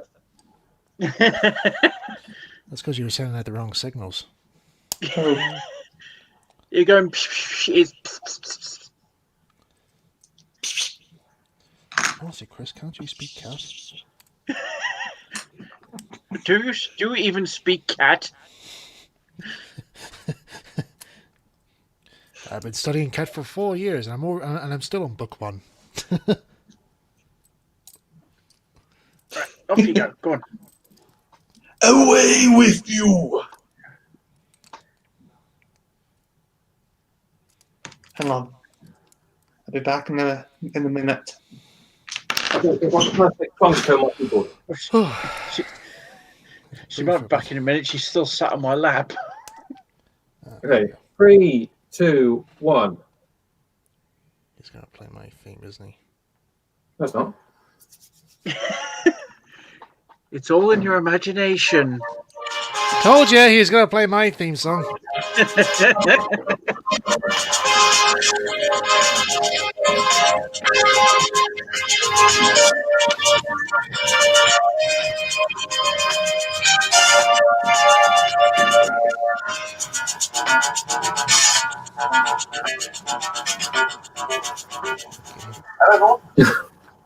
Hello. Perfect. Thank you. Is he saying hello? I've just ruined it again.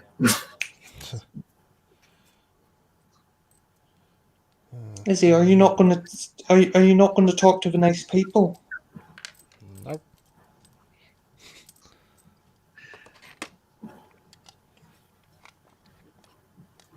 Okay. Izzy, there was a cat there a minute ago. What do you say to that? Not a lot. Oh god! Even the front pony wheels were all the wrong size. I'd say markets are useless right now. I mean, hang on a sec. Look at the size. Look at the size of those pony wheels. I just have to put them on here. Look how small they are. Oh, adorable. Small wheels. I know, and these are the size of the wheels that I took off it. Look at the size comparison. Massive. How big were they? 9mm. Frick me. I'm gonna just see how. Right. What? Any news on your model yet, Mike? 10-spoke tender wheel. He gave me tender wheels. For frick's sake. I don't know. Is that what it was? The guy sent me tender wheels when I asked for front pony truck wheels. Oh no! Oh, for crying out loud! So he's plug it up again. Yep, he's bugging up again. This is not fair on me. Not fair on you at all. I'm sorry, actually, Mike. I'm actually generally kind of like, because I know how difficult it must be to get I know, and how much it cost me, like, as well, because these wheels weren't cheap. Well, you got two options. You can either put on eBay, or again, it's just another thing, another. I vote eBay. Yeah, I'm gonna flog these on eBay. See if somebody would want them. I don't. Try and get some of your money back. Yeah. Anyway, well, at least I know exactly how big the drive wheels are meant to be, though. The only thing is, though, is I've noticed here At least that, you know how rubbish markets are. well, they're not that bad. They're not bad in some cases, though. But like Well, trying to get the exact the proper measurements in ways. I don't know. Anyway, what I did notice is that on the triangle wheels here for the flangeless sections here, there's the wee extended screw, thread screw or thread hole. Let's get the part out here. That was actually this boy here. So this is where the actual like piston rods, the middle piston wheel, crank wheel has to screw onto. And I have to try and see about what way to try and fit them onto this here. I might probably have to make the hole bigger and then just super glue this in, but I'll have to think about that. See what way how I can do that. Anyway, however, at least I know exactly now what to do with this model. It'll be a while yet before I'm back working on this again. In other words, throw it in the bin. No. No? No? No. No. No. Oh. No. Choices. The wild Choices are north. bad. My choices are bad. Yeah, the choices you're suggesting they're not the best ones. Oh. I thought I was being They're helpful. forward best. Giving up on that thing. Right, okay, then I'll start working on the body. Okay. Right, I think yeah, tractals. Michael, do not let him bully you into doing things. Oh, don't you stop. You will not be bullied into doing what you should be doing. Do you hear the people sing? This is the song of angry men.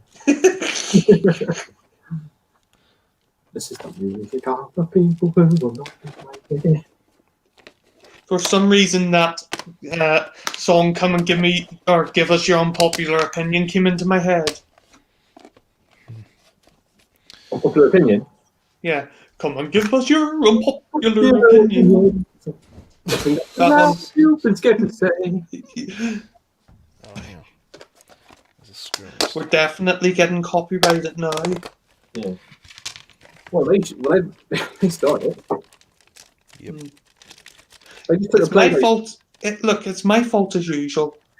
Well, they just took the Playdays theme and made it their own. Turned it into another song. Yeah.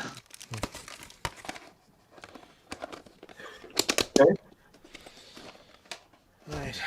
I might actually before I start working on the body here, I'm just gonna make a slight alter to the stream's name. Is the Rocky Mountain stop? What are you calling the stream now? Well, I haven't got it. You'll find out in a minute. I'm going to go to your channel, so Johnny. Just adjusting the lights.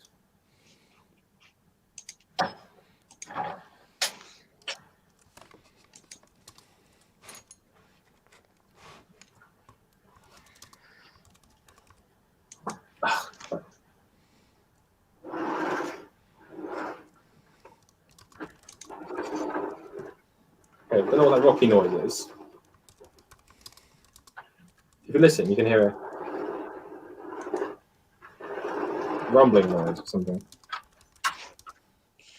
all I hear is something rolling. Well, I can hear it going across.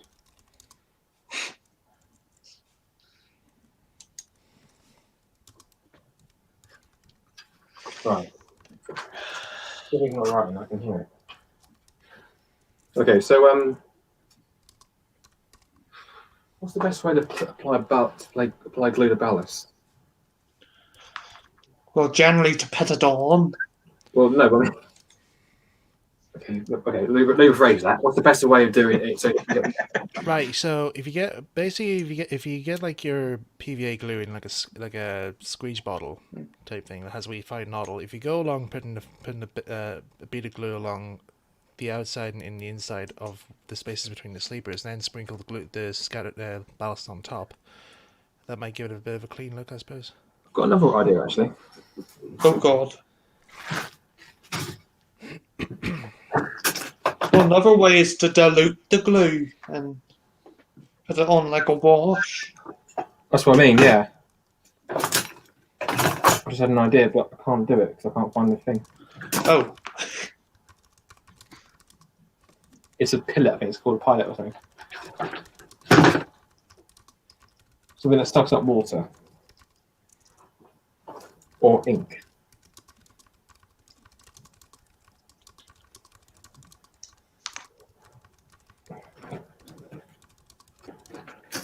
I know what you guys are in the comments are going to say. Yes, I have. I've not lost it yet. If I can't see it, it doesn't necessarily mean it's lost. Because I can't It's see it. just not found. Yeah, exactly. it's mislaid.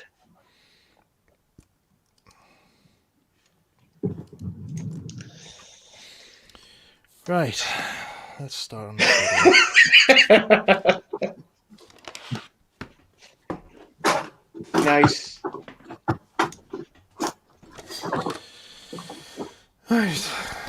Where the heck are we going to start this now? Right, first of all, look at the image. Right, so okay, I this found here one. have to go. Right, here we go. So my idea basically was scatter the ballast on first, and then make a mortar and PVA glue mix and just squirt it in between, Right. and gradually build it up. Okay, so this is what I'm using here. It's not actual ballast; it's actually pot plant decoration. But it looks it's probably the wrong scale, but it just might. It's just about me. I've actually got proper O gauge scale ballast. So what I was thinking first, we'll scatter this around most of it, and then sprinkle the actual scale ballast on top.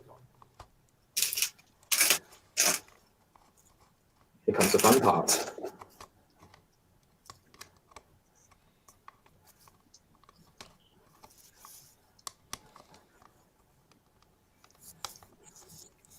You can get ballast applying wagons and things for. This will take time.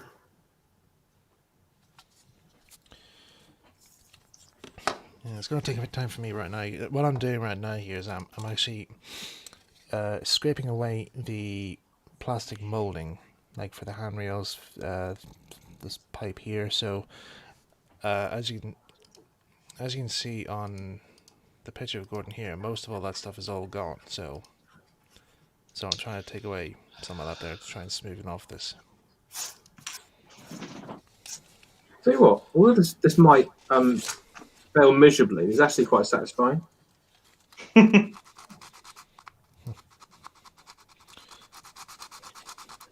like building railways. I'm quoting James May here. Oh, yeah. Only I haven't got an ice cream in my hand.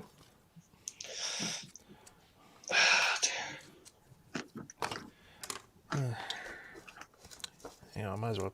I know I'm moving on to the snacks here right now but somebody did say eating having a wee bit of chocolate there cheers you up if you're feeling a bit down. So this is just to try and cheer me up a bit. Right. If there's any consolation, my Thomas is going to be a bit longer to make as well because I've got to get the right. I've realised I've got the wrong buffers for him. Right. So didn't the buffers for the kit did not come with the buffers in the kit? Well, they come with white metal ones. So what I did instead was I came up with I found what I thought would be alright, some smaller buffers, but then it turned out actually you can get proper Bridestone tank engine buffers from Rocky Moulding, so I'm going to go to them Okay. at some point.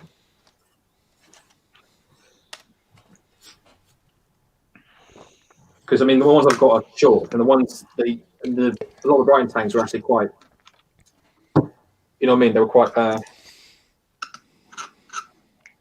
long in them. Yeah.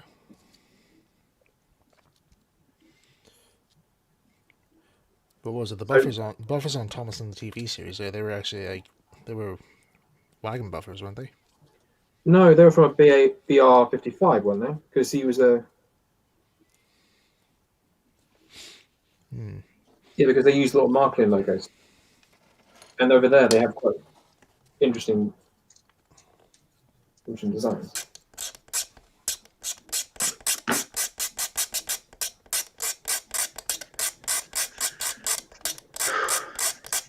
Just pains me to see that logo being defaced. Yeah, when you can sell it, sort of thing. Well, as I said to that fella about the Black 5, if he buys it off me, he can do whatever he likes with it. So, Well, to be honest, this body shell was already broken out. It was broken at the start anyway, so. Right. What I'm going to do now, I think I've got an okay amount here. Oops.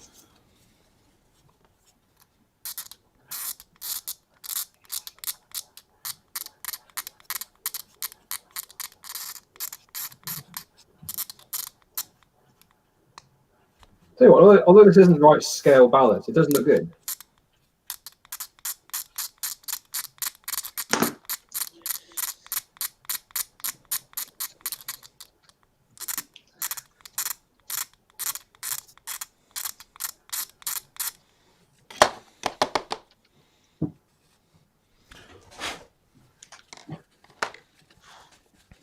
Right, so now for the texture.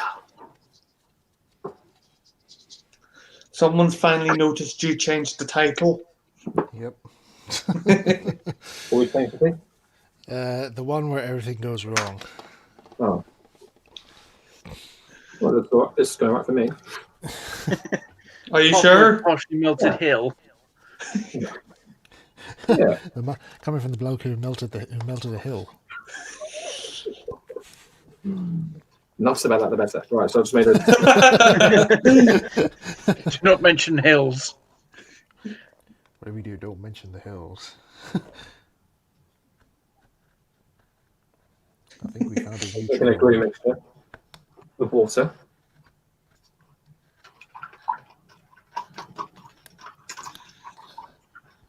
Another thing I'll just mention is, apart from the plaster of Paris and the grass mount, most of this didn't really cost me anything.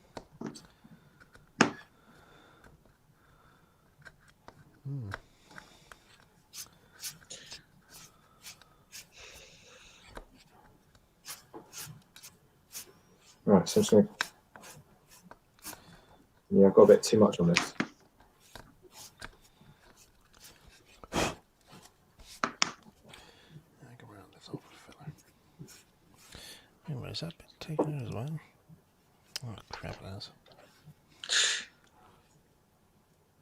Hang on, why is that there? Right. No, it failed. Because it is.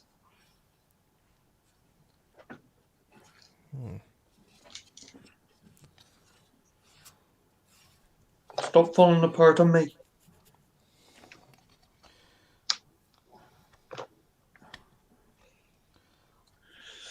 Well, not getting anywhere quickly with this, but it's better to do it properly than rush it. Yeah. No, I totally agree with that. Besides, I need something to do for the Christmas stream. There's a Christmas stream. I'm assuming there is. Chris, you didn't realise that the last stream for this series is on the 10th, yeah? That's near enough Christmas. Oh, I suppose so. Okay, that wasn't a good idea. It's December, you know. I didn't know in the shops that Christmas starts the second that Halloween is done with. No, it starts before. It starts about halfway through August.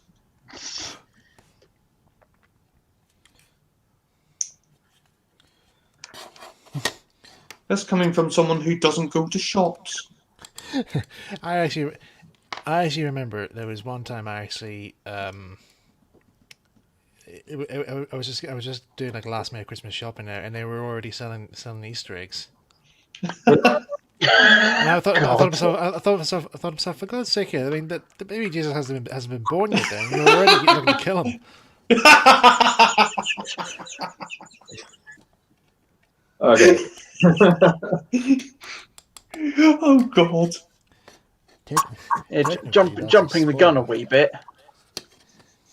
A wee bit. The funny thing is, I always assumed that he got killed on the same year for some reason. He grew up very quickly. Hmm.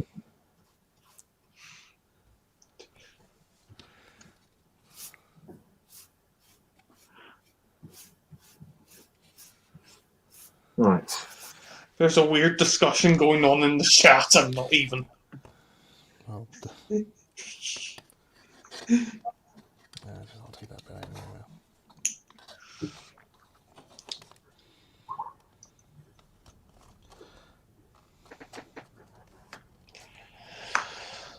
Oh dear. It's actually taking longer forward. So what actually happens is Oh, I'm making big puddles in between each sleeper. And I have to wait for it to go down before I can actually... Did you spray it with isopropyl alcohol? Sorry? Did you spray it with isopropyl alcohol? No. Or diluted washing up liquid with water? No. All right. No, this is just... this is just... Well, it's just because you might experience some lumps. That's all.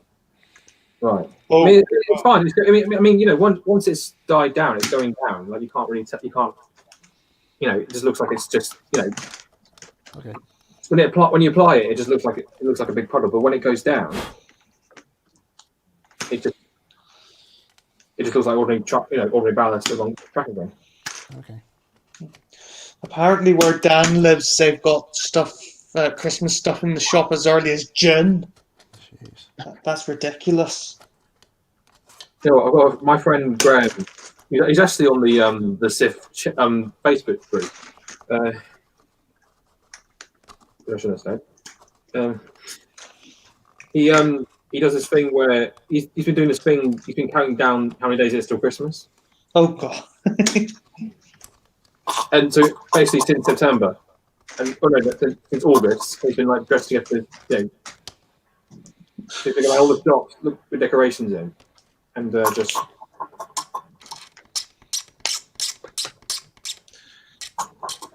I mean, I like Christmas as much as anyone else, but I mainly enjoyed the Santa specials because I could drive Finn McCool, but no, that's not going to happen this year. No, I don't like it. I still like Christmas, it's just it's not the same without Finn McCool.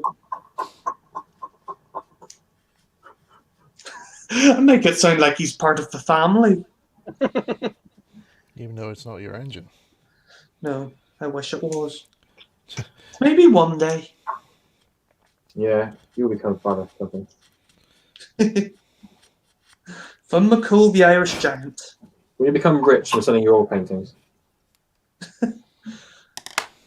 Oh dear.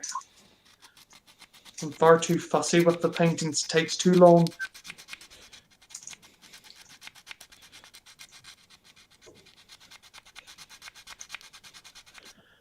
One of those paintings took me about 7 months to do.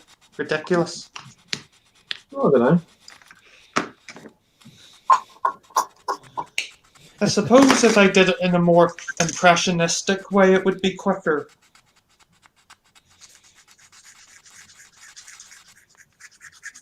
A filing session.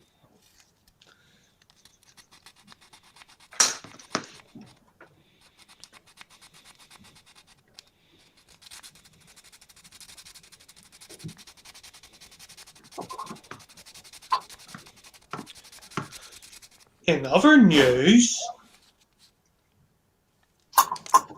the society might be able to stay at Culture after all. Really? When did this come up? There's basically the museum. How do I put it? There's like there's a government organization that looks after it, and the politicians have gone to the council, and now the council want to know what's going on. So Well, hopefully let's not get too hopeful just yet, but Looks good. it's looking better than it was. Let's just put it that way. so we won't be. Well, I don't want to jump the guns, but I'm well happy for that. I'm well happy to hear that. Yeah, same here. It just means that it won't be hard for me now to like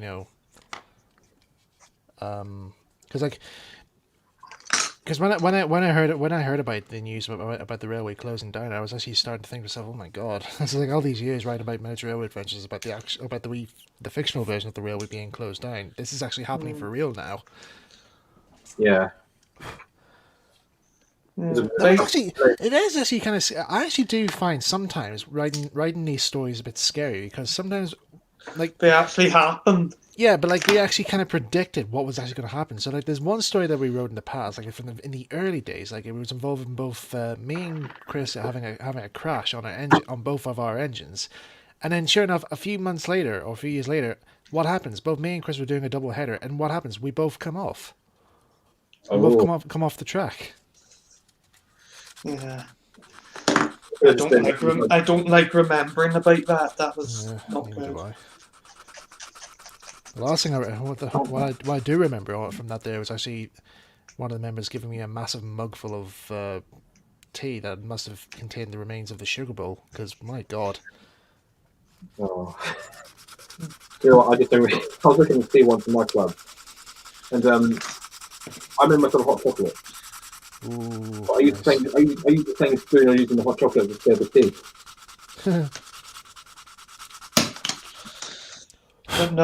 But no, as I say, don't get your hopes up too soon. But basically, what will happen is that the council will want to hear both our side and the museum side. So yeah. let's hope they're on our side. Well, I also had to make. Well, whenever we should probably also mention the. The John, the crash, the derailment of Culture. No, this was a different railway. It was not Culture. No. But Carnfunnick, that's a completely different railway. Same country though. Damn head. Yeah, but no, I remember. I do remember. I do remember the funny incident that happened at Damhead with the horse. where I got run over. Yeah, right. Basically, one of the members had this like trolley bus type thing, but Electric tram. yeah, like electric tram type engine. But he thought it'd be good for a laugh that he actually make it horse driven. So he actually bought a stuffed toy horse and built a rig and had it mounted on the front of the engine, so it looks like it was pulling the train. It derailed. Yeah, well, aye, but he was reversing out at one stage there, but he had taken the thing off, and it pretty much crushed the horse. And someone ran over it with their trailer. he's like. And you said beforehand he's going to run over it. Yeah, we were just watching from a distance. We were just saying like, I bet he's gonna. It's like I bet you $5 he's gonna run over that horse. He won't do it. I was like, I bet he will. Yeah, the horse is dead. It was Very then. indeed. It went to Tesco's afterwards. Jeez. Sorry, kiddies. Jeez. But no. It's like Jeremy Clarkson just saying like, just looking at a horse and goes like, "Hello, horse. I will call you Tesco." I will call you Burger. That reminds me of a song that I heard. Oh no. Horsey, horsey, don't you stop, or you'll end up in a Tesco shop. What was the one? And then the next bit I can't remember, and then it goes giddy up your quarter pound. What about the one? Do you remember the moonwalking chef pony? No. The moonwalking pony. There was actually one that somebody edited there where it actually it moonwalks across the cliff edge, and it actually moonwalks straight into a Tesco shop, and you just hear the horse getting slaughtered. I'm like, oh god, this went a bit That's too dark. far. Yeah. Even the guys who did the video, when they revealed, they were like, yeah, we went a bit too far with this one. Yeah. What have we done? He's lost the blade. In his finger. Oh dear. It broke. So what I'll do is get the other one. You know, you could always just buy a packet of blades and just replace it. Over is a packet of blades, but they're not worth it. That'll be the common sense thing to do. Yeah, just exactly. throw the knife away. It's not as if it's going to be encountering anybody. That should be me. Well- If in doubt, get another one. Well, at least it didn't explode on me like yours did. Well, my one did the same thing as yours. Yes, but mine didn't hit me. Okay. All right. I remember just watching it, and you just went, I'll turn off the audio a minute, and you just turned around and we could tell by your body language that you said some pretty powerful things. Yep.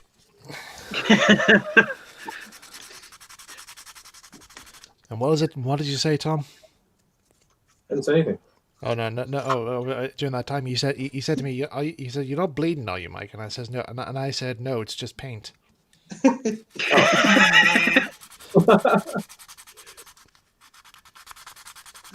That's marble. I just concentrate on my. Well, I think one of the modelers in that there, they actually misheard me, and they actually thought to themselves like, oh wait, did he say no? It's just pain.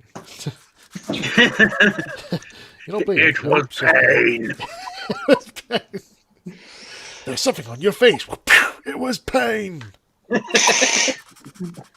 Yeah, but no. As I was saying, no. What will happen with the club is, as I say, we'll have to go to the committee, and the museum will tell their side, and then we'll tell our side, and then hopefully they'll persuade the management to let us stay. Well, hope they even mention the Pablo episode that I wrote, which states why the Military Railway is there to begin with. Well, I think the club have exploited that. Yeah. Or exploited that. To be fair.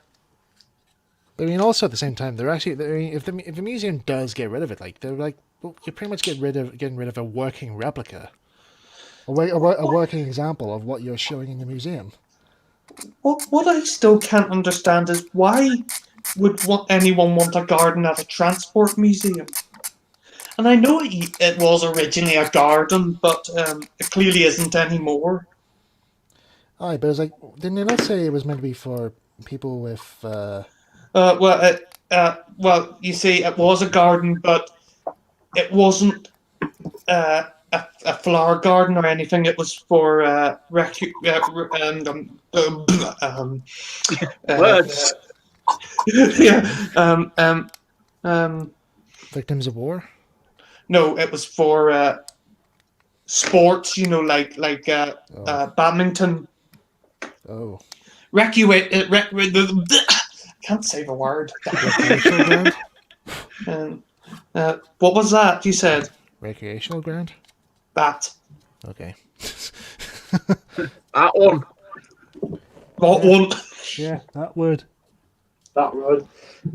I want that. Now, Andy, you can only choose one. I don't like it. I want that word. Okay. Which one do you want to wear, Smurf? Yes, Smith. Yeah. I met Dear Wayans actually a couple of years ago. Yeah, you said before that you met him. Oh, did I? Okay. Well, say it again then.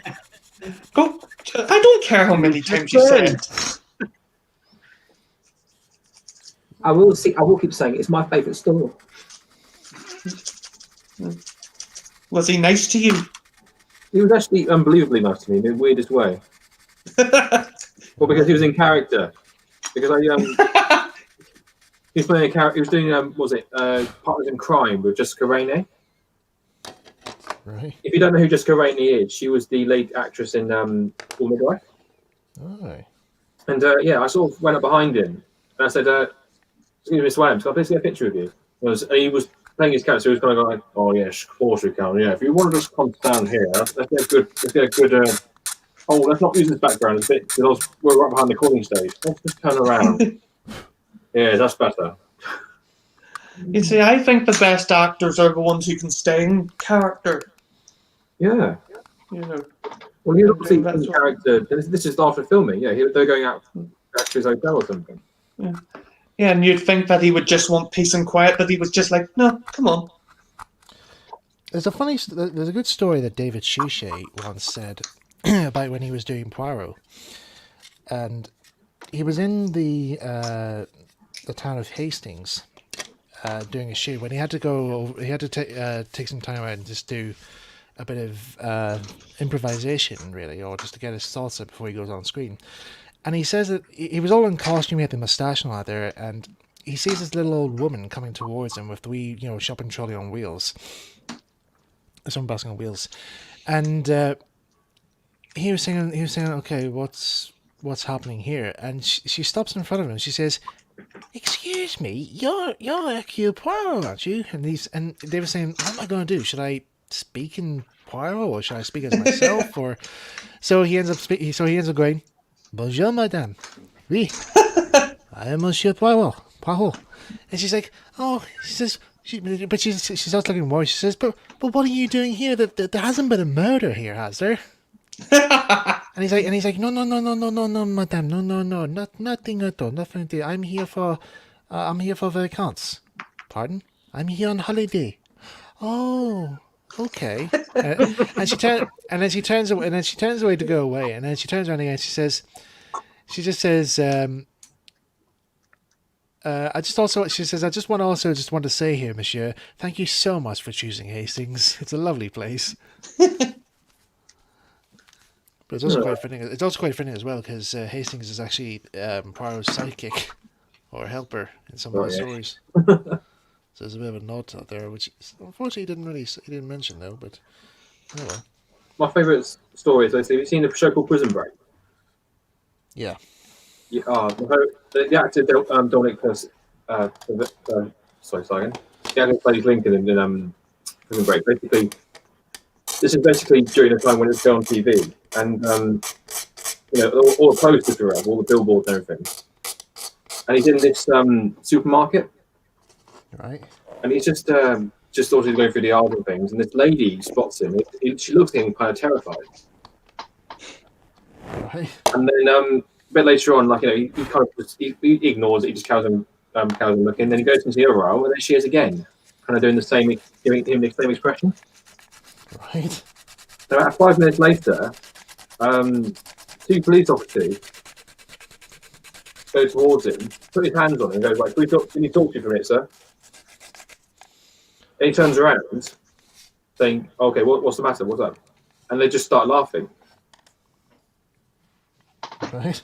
And so what happened was basically, and they went and they said, "That lady thinks you're an escaped convict." Right. Yeah. Because what happened was basically because he's on the Prison Break billboards and posters. She thought they were wanted posters. All right. Right.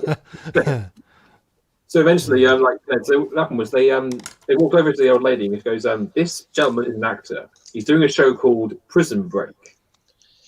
And then she goes, "No, I've seen him on the billboard." And yeah, that's basically it. So. Someone was asking what my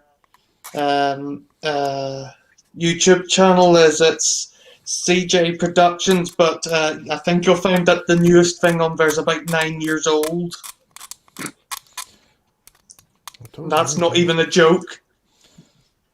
I told you many times, Chris, I had to try and update your channel. 90 years old. 9 What? years old. I'm joking. But YouTube's not even 90 years old.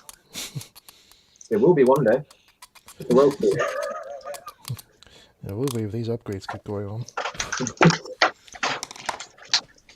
I have thought about getting back into doing videos, but it's very time consuming and I've got other hobbies.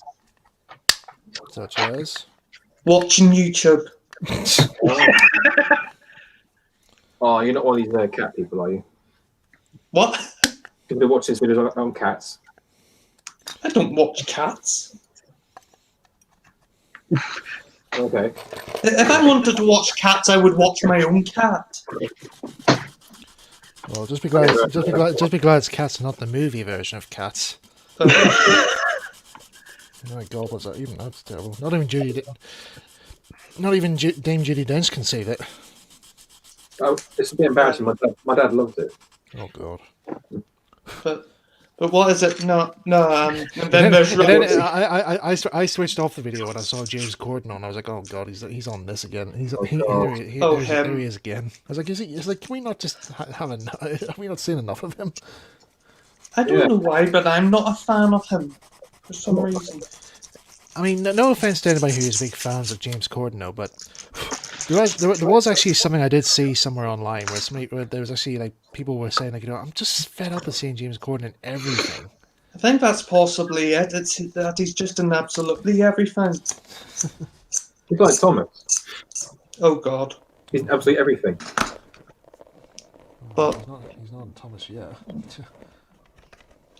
or the blue version of Cat's Michael. Ooh.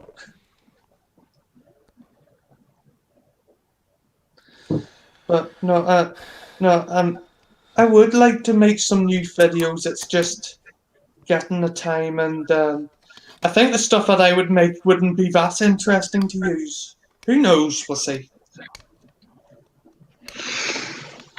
They'll not be Thomas the Tank Engine anyway.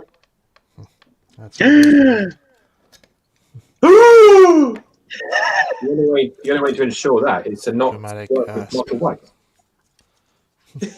And who helped him make those videos at the very start? Michael White. Well, when you say help, you pretty much did all the work. Yeah. there is moral support. I do want to. No, I literally sat there and he'd make something and he says, "Will that do? No, tweak that. Will that do? No, tweak it again." I do remember thinking. I used this music. Get that music off! This was before this is before I actually did proper media education and all that there, and was able to actually before I had an income to buy the actual equipment. I did wonder actually when I first saw and then what's actually Casey actually done. and then you you just provided a random voice. and then you put in some music and I shouted at you for it because I didn't want it. Well, What- the one what thing. has Casey ever Well, I done will for say this Michael? though. I will say this though. I did play one bit of music that I said to you, this will be good for a miniature toy adventures scene. And I played the music, and your reaction was like, "Oh my God, I like that. That is very good. That definitely suits the scene." And I was like, "Oh, thank God." Because What one was that? what was the tune called? It was in the Casey and the Trader audio, where pretty much most of the soundtrack in that there is actually from the Mysterious Cities of Gold. I must admit that Mysterious Cities of Gold soundtrack is actually really good. I must admit that I actually was surprised how well it all worked. You always go on about it, so you know. And then there was in the original Search of the Lost Engine there was Michael Bublé as well. Oh God. Oh my. No. It wasn't that one. It was the next one on the railways. On the railways, yeah. Don't ask what possessed us to put Michael Bublé in it. Well, mainly because you don't know why. I know why. I actually know why, because it had your sister in it and she Yeah, but liked she it or something. yeah, she's a Michael Bublé fan. I just says, what song would you have to accompany your character? And she's like, oh, Michael Bublé, I haven't met you yet. And I'm like, okay. Oh God. Can't say I'm a fan of him. I just haven't met you yet. The thing is, he mainly copies other people anyway. Well, it's not no, it's not that he copies people. He does cover versions of songs done by famous people. Yeah. It's not copying. It's just cover versions. I don't really like George Michael either, but I quite like the saxophone solo from that one song. Oh, that one. Chris, you do know what that's not. Copyright. Careless Whisper. That one. Yeah. The scene the saxophone that's mostly acquainted to certain things of. Yes, of a certain I know. nature. I know. You heard that, But folks. Yeah, but you remember in Soviet Womble when they were doing the piping thing and one of them started piping and it just played that tune. He's recently put up a new video there actually of. Oh, has he? I haven't seen it. It's sorry, Womble, but it's mostly like a editorial type thing. So it might not be obvious to read that mind. Right, guys, look, it's just now 1 minute past 10 now. I think we'll better call the stream an end here. So, No. well, what can I say? I mean, of all these times I wanted to say, I might as well go first here because really I haven't got much to show other than this and that. That's it. That's it. And your packed lunch. Yeah. So in the last 3 hours, like last week, nothing really much had pretty much happened. So I pretty much kind of spent most of the time wasting my time. But anyway, so yeah, before time finished off, I pretty much like just try to get some of this molding off this body. Then that way, I'm going to reform all the firebox and all there. Try and get it all in the right shape there. I've got some castings which I'm going to put on top here to make it into the grizzly type look. But other than that, that's currently where I'm at right now. It's a slow process here because this is very tough plastic to get through. But other than that, I'll have to order off some more wheels. I do have a set of wheels. Finds this wheels, which I often find can be a tricky source. They're okay. These ones are fine. These are the right ones for this here, so I'm pleased with that there. These ones here on this from Pony Truck, they'll have to be replaced, so because they're too small. And of course, the main drive wheels are too big, so I'll have to put an order for those. But I know another firm other than Markets that actually does do these types of wheels, so I'll do a shop on their site at some stage and Make sure to send an angry email. No, I don't think I will. I'll just do my own thing, really. Anyway, that's me. Sorry, guys. Not really much to show here. It's Friday the 13th. Nothing goes according to plan. Okay, Chris, what have you done? How far have you got? Well, if you give me the camera, please. Pretty please. Thank you. Right, that's just about as far as I've got with the Showman at the moment. 4 wheels, part of the boiler and part of the tender. But hopefully, at some point it'll look like that. Okay. Very pretty. Ben, let's see how you open. Well, I'm actually Put yourself on finished. stream, Ben. Yes. Oh, he's finished something. Yeah, it's finished panel lining this one about 10 minutes ago. Oh, So you can see now, as opposed to just plain white, it's now got the details. What I say, painted in, drawn in. Well, usually It is a special. It's a special made marker for it, so it is basically a paint pen. Nice. Must take a look at it. Maybe you can see at some stage. Awesome.